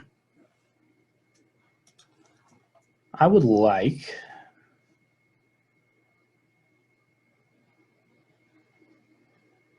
to offer Lady Sybil Medlock a resolve token. Because you are just trying to do a simple ship-to-ship letter transaction, you can do that immediately. You'll give it to the servant who brings you the food. I think that servant's going to get mixed up because, again, these aren't professional servants. These are crew members that are trying to make do for a little extra money. Wouldn't it be appropriate if Lady Martha Yarrow was the one who ended up with this letter? Would you like to accept that? Would you like to accept that with a condition, or politely refuse?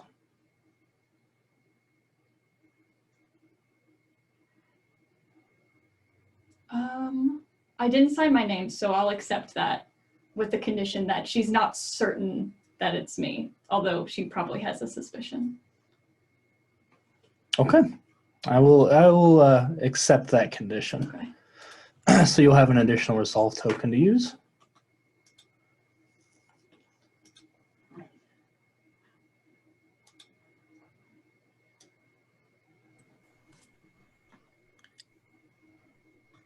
Are we allowed to offer people resolve tokens at this point? Yeah, whenever Okay. you want.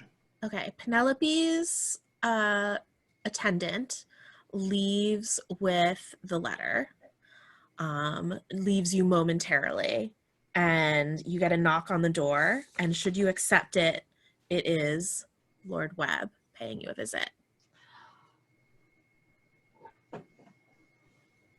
I will accept that with condition that as a proper lady, she would probably ask who's at the door when they knock. So she would probably end up having a conversation with him with the door closed. Okay. Okay. Is that fine with both of you? Okay, so you spend one of your resolve tokens for Penny. Or just you as a player, I should say. And then, Penelope will receive a resolve token. As there's between a rumble of thunder and a creak of the sails, there's a firm knock on your door. As Penelope approaches and, shocked that there is a knock, she asks, who's at the door? It is me, my dear. Oh my goodness. Benjamin, what are you doing at my door? I'm so sorry. I know it is not like me to come and bother a lady at this hour. However, I just wanted to tell you that you looked enchanting tonight. Penelope is leaning up against the door with her face up against the door like this, and she's looking at the ground and maybe fiddling with her dress and shoulders a little bit. She says, I appreciate your compliments, Benjamin, but you know that we are not supposed to be seen interacting together as per my family's requests. Yes, I know, dear, but no one can see us now, can they? Well, I'm sure the servants always will talk, and somebody always seems to be peering around a corner, and while I do want to see you, I'm going to remain behind the door. And she puts her hand up along the door. Of course. Well, I'm going to leave something for you here. And he takes a flower. Oh my god! Oh. And he places it down and he goes, "Good night, my sweet." And he kind of waddles down the hallway. He doesn't have a very attractive walk. Not a handsome walk. he kind of like, it's almost like he doesn't know how to use his body.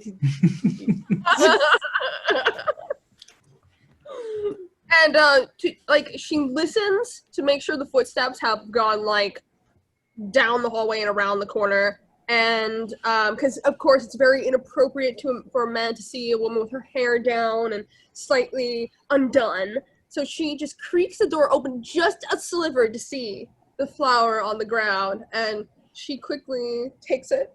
She leans down, takes it through the crack of the door, sniffs it, and runs over to her bed and puts it under her pillow. I know we're not supposed to like him, but I ship it. Spend all my resolve tokens on this.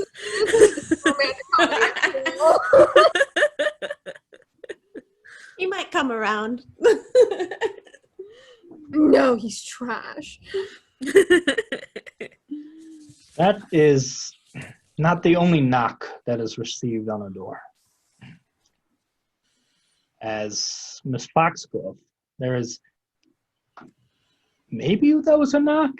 And then you listen, and no, it was the door creaking. A moment goes by, and no, there it was again. It's a knock, but very soft.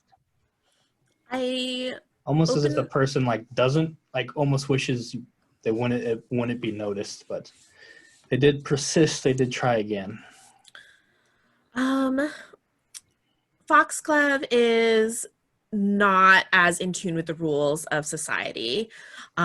So she's going to open the door just a little bit as she's saying, did somebody knock? Who's there? Yeah. You answer the door, and you catch the back. 'Cause it seems like he was already starting to walk away. As Lord Everett Yarrow, Martha's brother, the only other unmarried one. Everett is in his mid-20s, this dark, disinterested eyes and pale, pouty lips and very long, dark hair. It's very tall and unsturdy like a willow, especially in the swaying of the ship. Very dreary and opposite of his sister. Seems almost like his sister just sucked all that energy out of the rest of the family, and he's left this bit of a husk. Seemed a bit dour, but polite.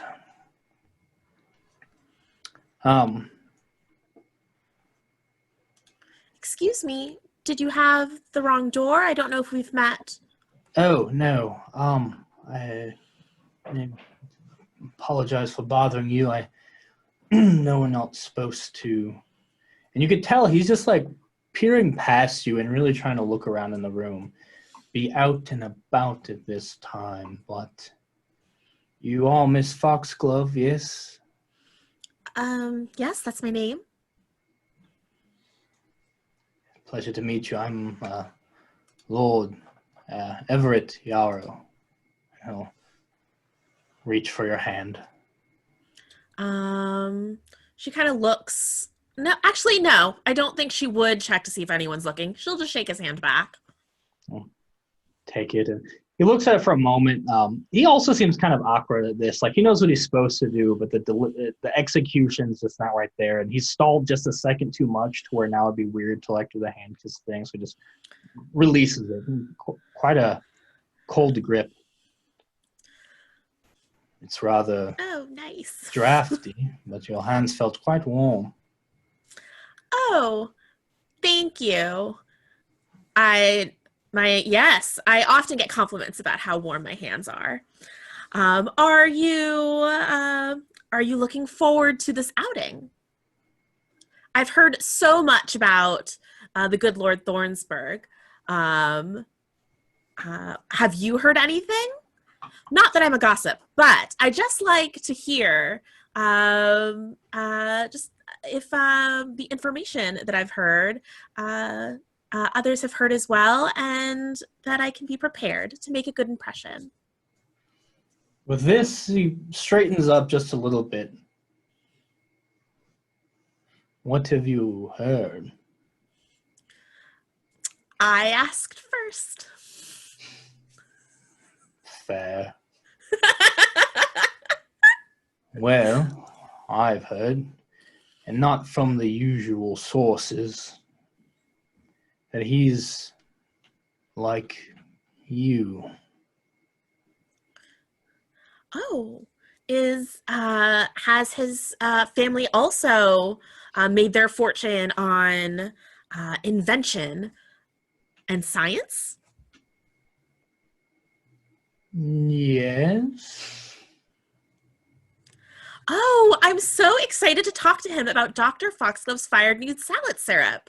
I wonder if he is interested in tonics and tinctures, or maybe in trade or different types of inventions. Perhaps, say, do you happen to have a sample of this tonic? Of course, I take Daddy's tonic with me everywhere. Yes. Hold on one moment. And she'll go into the room and close the door. And then she'll come back, open the door, and there's this like little like amber stoppered bottle that has a little drawing on the label of a newt, but it's on fire. It looks, as I'm describing it, I'm realizing it looks like a potion bottle. Yes. But it's tonic. Completely different. Yes. Yeah. Uh-huh. You return to the door, Yes. tonic in hand. Yes. He looks. Oh. He reaches into his pocket and he pulls out a little velvet baggie. And sort of opens it for you to like drop it in there. He just like had a little velvet bag ready. Yep. All right. Plop it in. Pops in. He looks fascinating. And he tightens it and very carefully puts the baggie with the tonic in his pocket. Well, You should take that once a day, ideally on your fresh vegetables. But really, a spoonful with any meal will keep all your ailments away. all of our ailments. All of them.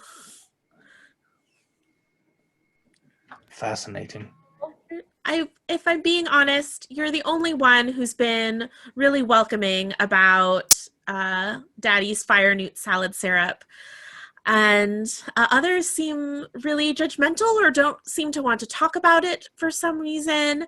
I think if they just tried it, they would understand that it really is a miracle cure. So it was really nice meeting you. Oh, you as well. It really has been a pleasure. You're fascinating, if it's not too forward for me to say. Oh, well, I think you're very interesting too. I'm glad to make a new friend, Everett. Yes, to friendship. To friendship. And thus the friend zone was invented. Reach out and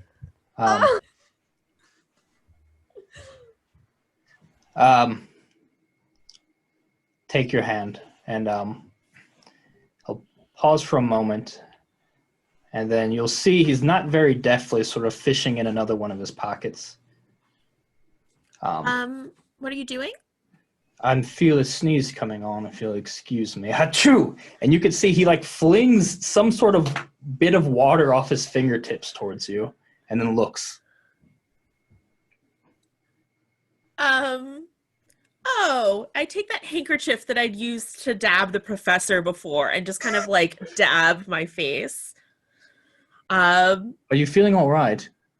I feel a bit of a chill. I think I'm going to, and she's like kind of extracts her hand from him. I think I'm going to lie down for a little bit. And for her, it's very much like gross. He just sneezed on me. I do not want to hang out with Everett anymore.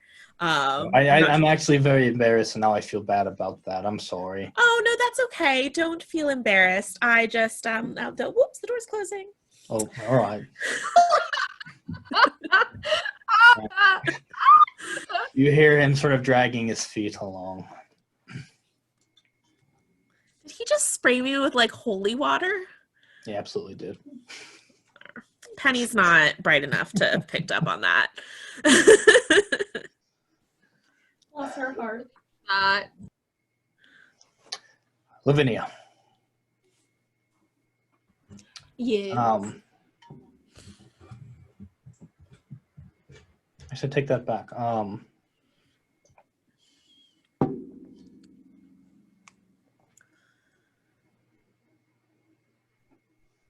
Lady Sybil. The storm seems to be subsiding. You can hear some people are starting to exit their rooms. As you sort of get ready and open your door, even approaching the door, you can hear whispers outside the door. A bit shrill, a bit familiar. Martha. Not Martha. My mom? No, Martha, yes. No, Martha Yarrow. Yeah, never mind. It was a dumb joke. Oh.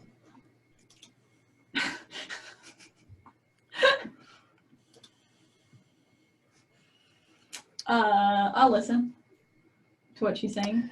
You can't quite make out what they're saying, but you could tell it's just sort of hushed gossip taking place not too far outside, lingering in the hallway. I will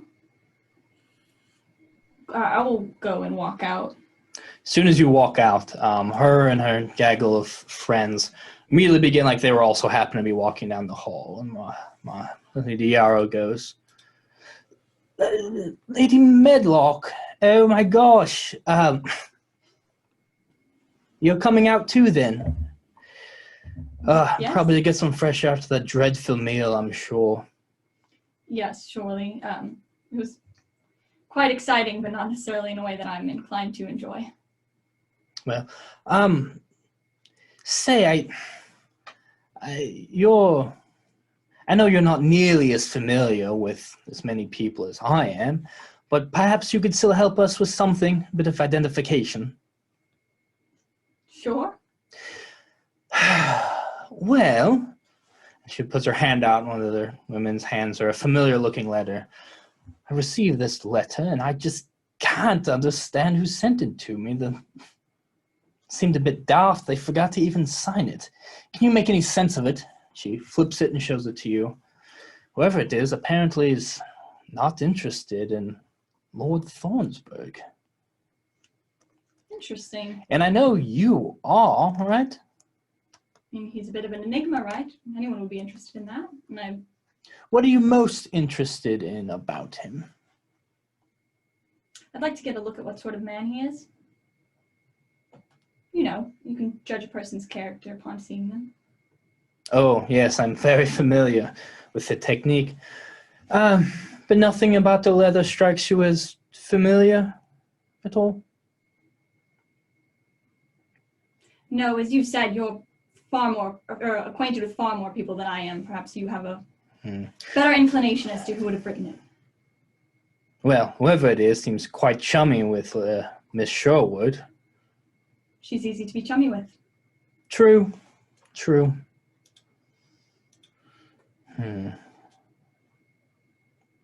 All right then. Thank you for your help, darling, really. And you've got to stop being such a stranger. Come, girls, and she continues down the hall with the others. I'll head towards Lavinia's room, which is probably where I was headed anyway. Sure. Unless there's something else, yeah. Yeah, you go to Lavinia's room. Go away. It's me. Oh, You hear, I'm so and sorry. B, as seems Amelia also happened to be heading to Lavinia's room.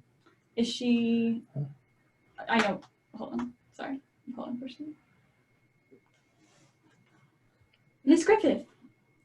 So nice to meet you. Ah, Lady Medlock. Dear, of course you're headed to Lavinia's as well. I open the door and I say, "Come on in." Shut the door. So I assume you must want something to drink, right? Let's see. Sherry? If you're offering. Please. Okay, I pour a couple glasses and I go, "For my two dear friends." I'm just gonna run to the ladies. And how is the trip for you two? The dinner was dreadful. Yes, it was. I wish we would have gotten a warning about the rough seas. Yes, those do tend to take people by surprise. I don't blame you at all. Although that was not the only drink tossed on someone that evening. Did you see earlier the excitement around this foxglove? No, do tell. A plain enough man approached and had some kind of words, and one way or another her drink ended up on his coat. I wouldn't call it a spill. I saw the whole thing. That young lady is, goodness, a mess of manners. You watch your words. She is my family. That does not seem like her. She must have had a reason.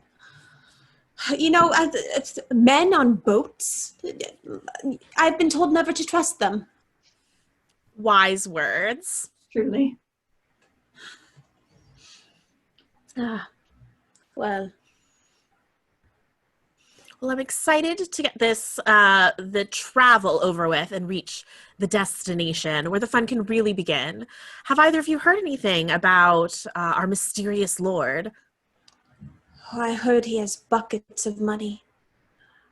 I mean, you know, one can have too much money, of course, but it does make this all a little more attractive. Amelia just kind of like laughs a little bit into her drink.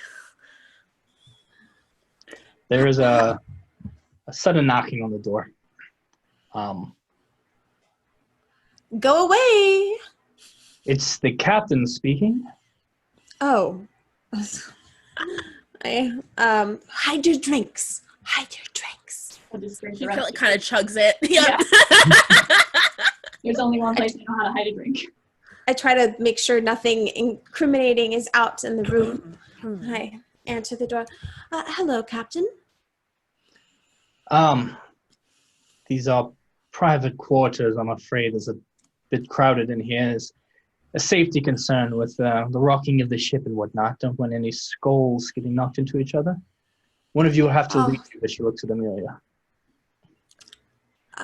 Amelia kind of like gives Lavinia a pointed look, waiting. Oh. Well, I mean, you know, I'm sure both of you must return to your quarters. It is the safest thing to do. I will see you both on the island. I'm very much looking forward to it. I'll see you there, my dears. And she kind of curtsies, Lady Medlock, and kind of gives you like too polite of a smile, and then floats out. My sweet Sybil, I do look forward to spending time with you on the island. Yes, it's awful unfair that the two of you would barely get on. Got to have, and I'm assuming Amelia's gone before I say this. No, she's standing right there. She's waiting for the... No, the captain or Amelia? Oh, Amelia, sorry, yeah. Yeah, And Amelia will be gone, yeah. Yeah, and if I had to wait all evening to get even the slightest bit of conversation, but I'm sure there'll be plenty. We will have such an adventure once we reach land. Surely. And I shut the door, and I'd like to use a monologue token. Ooh. Absolutely. So I shut the door once they both leave, and I go over and I pour myself a drink, and I just start undressing, down to like my underwear, maybe even just like topless, and I'm just in my room, and I can see myself in the reflective glass that they have, and the storm outside. And this is all, kind of like a voiceover as she's looking at herself in the mirror with her drink. And more than anything in the world right now, I would love to smoke a pipe. I don't understand. I've been all over Europe, and everywhere I go, women can smoke pipes, and they can show parts of their legs. They can be without a man for years before they're under any scrutiny. I must admit, I do rather like being alone. I like being alone with my drinks in my mind. I think the best husband for me would be one who's never there, honestly. I don't know if there's a place for me in this world. And that's it. It's so dumb. Excellent. No, I felt things. Yeah.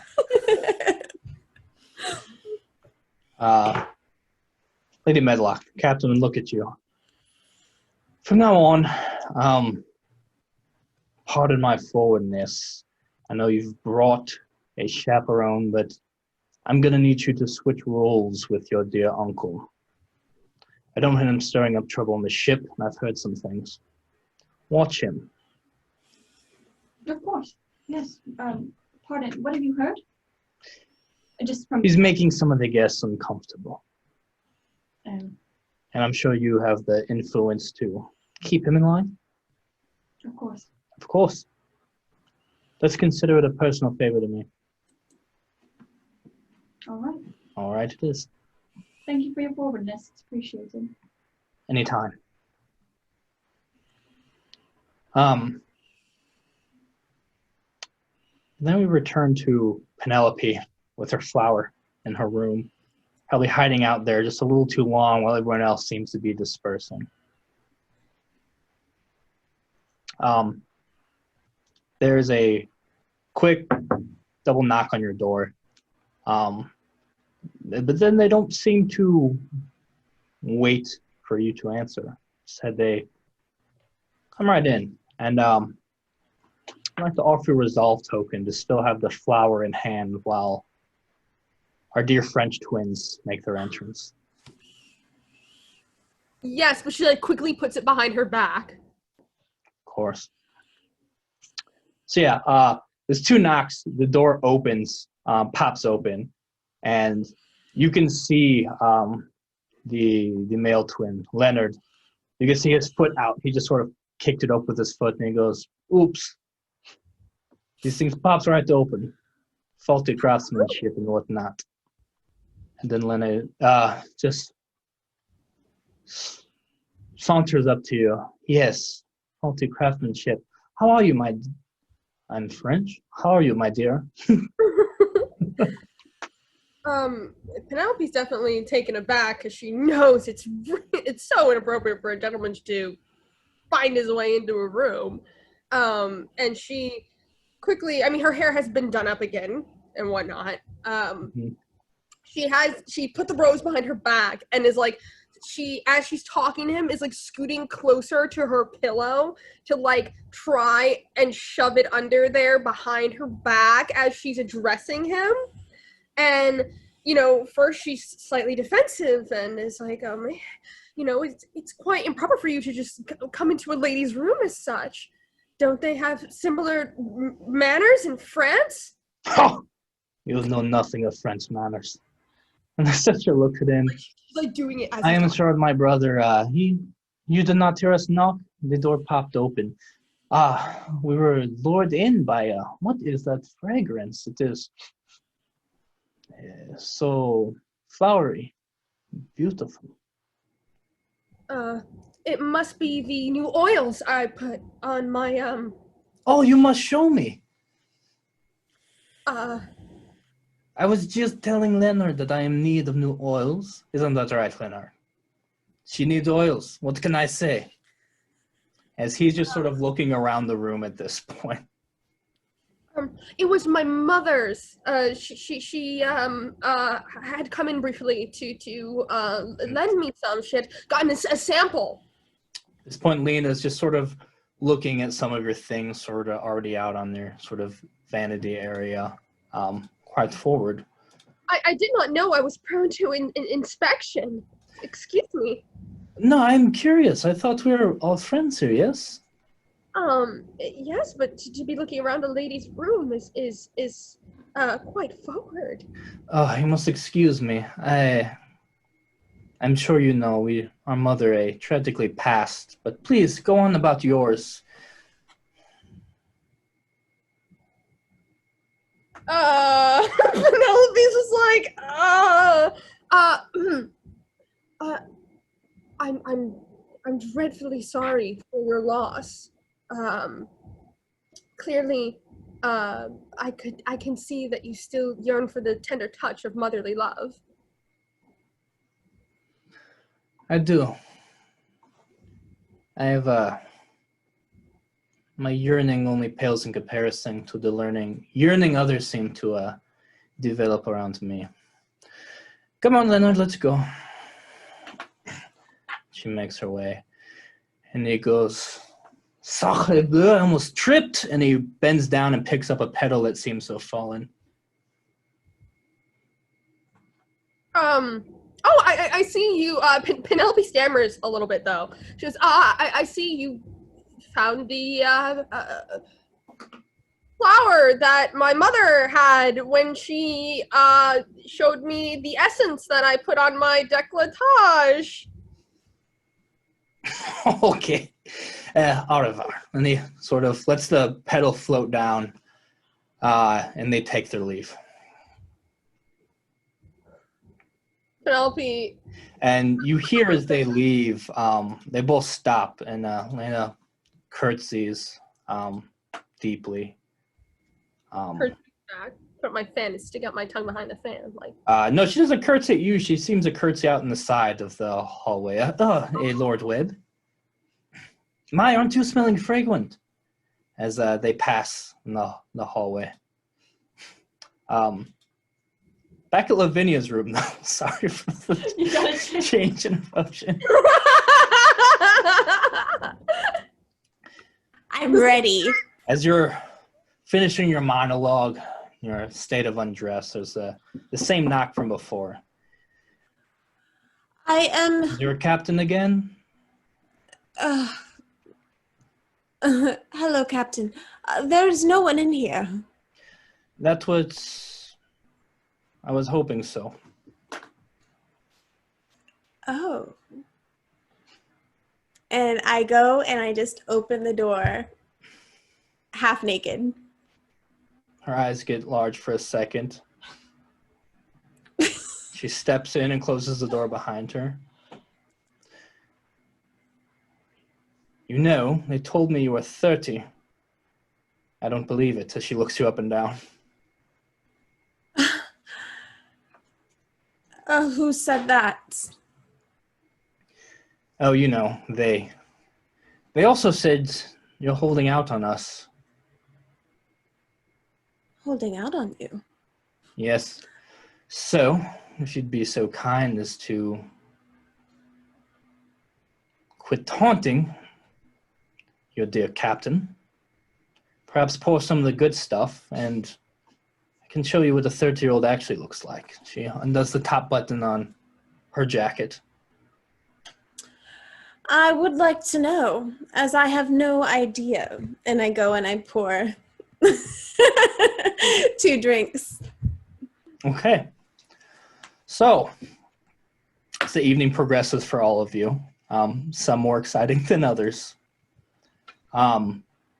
Not a lot happens in the larger social circle. There's some people who flit about and go here and there, but not really another large gathering of sorts. In the morning, chaperones return, everyone gets their sleep. Some sleep better than others. Each of you find your breakfast is a knock, and you have your breakfast served to you. And there's a little tray that when you open it up just has a single gold coin. Penny, you also notice when you open your door, not only do you have your little tray with your food and your condiments, there also seems to be like someone spilt salt across your door frame. Oh gosh, the service here is so messy. Indeed. But there's these small coins you have, and then there's a quick breakfast, and then a ringing of some bells as everyone is summoned to the deck of the ship. While there, you see a lot of people sort of confused, looking about. But you can also see, as landfall, you can see this beautiful, lush island quickly making it. You're quickly making your way towards it. And the captain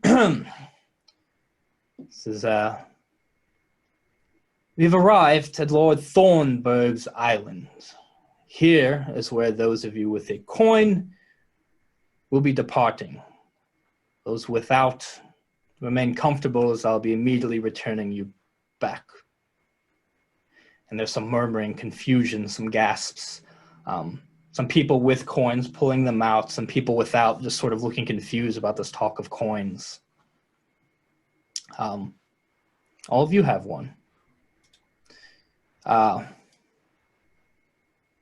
The Martha has one, though most of her friends do not. Penelope, you notice that Benjamin's sister does not have one, as it seems that means his sister and him will have to be returning.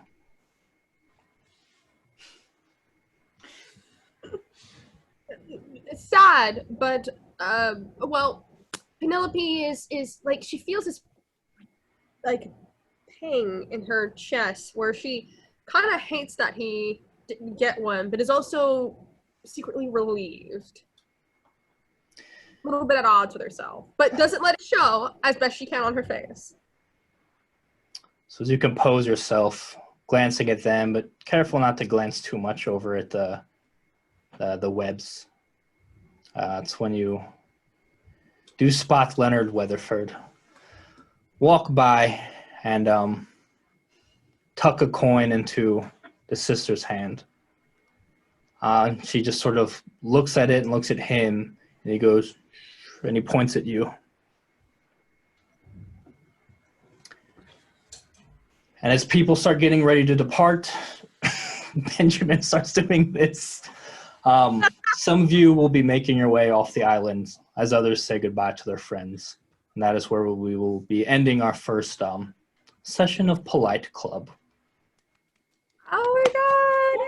Yay! That was so fun. It was fun. Sorry, That was I had to cram a fun. lot in there at the end, but I had to get That us was off good. the boat and into whatnot. So yeah, this is I like this. This is good. I think this is all of our first time playing, but old pros at the whole scandal dynamics. Very much look forward to what happens after this. So with that, let's tell the people who we are one more time. If you have anything to pitch or what you're involved in or whatever, feel free to spill all of that, and I'm sure the people are now very eager to find out more about who's playing these polite characters. Shane, you want to kick things off? Sure. Hi, I'm Shane Easton. I played Lavinia Sherwood and Lord Benjamin Webb. I'm an immersive theater artist and an actor and filmmaker here in Los Angeles. And right now, a short film that I made is getting submitted to some festivals. It premiered at I forget what it was called, the House Festival a couple weeks ago. And that's it, really. You can follow me on Twitter at a slight sprite to see what I'm up to if you want. Absolutely. Raquel. Hi, everybody. So I'm Raquel Skellington, and I play Penelope Whitmore. So I am, I play pretend professionally. I'm a professional LARPer, and that's what I do full time, along with modeling. And I'm on both Twitter and Instagram and Facebook as Raquel Skellington. If you're interested to see any of my immersive adventures or what I'm up to, you can follow me on those platforms. Excellent. And Lisa? Hello, I am Lisa Penrose. I am an RPG writer, host, and the brand manager for a publishing platform called Dungeon Masters Guild, if you're into 5th edition D&D. I'm also the host of a podcast called Behold Her, which is all about badass stories from femmes in tabletop gaming. You can find me on Twitter, Instagram, and Twitch at Lisa Penrose. That's Lisa spelled with a Y, Lysa Penrose. And you should follow me on Twitch if you like fun witchy streams like Tarot Tuesday and Druidcraft on Wednesdays. Absolutely. And we'll have everyone's places to find them below and above and probably all over the place. Rachel, are you doing something outside of us? Nope, just Good. You're not allowed to. I signed a non-compete. Mhm. But I'm Miss Petty Dreadful. I play on Table Goth in the Vampire Chronicle and a couple other stuff that we've had. You guys should check it out. You can find me on Instagram and Twitter at Miss Petty Dreadful. And I'm Bully, also with Table Goth. Do a lot of vampire, also branching out into other things like this, which has been super fun. So look out for more things like this and GURPS and Monster Hearts and anything that's just dramatic and over the top. We're gonna play it because that's our style. Hopefully you already found us because you're here, so I shouldn't have to direct you anywhere.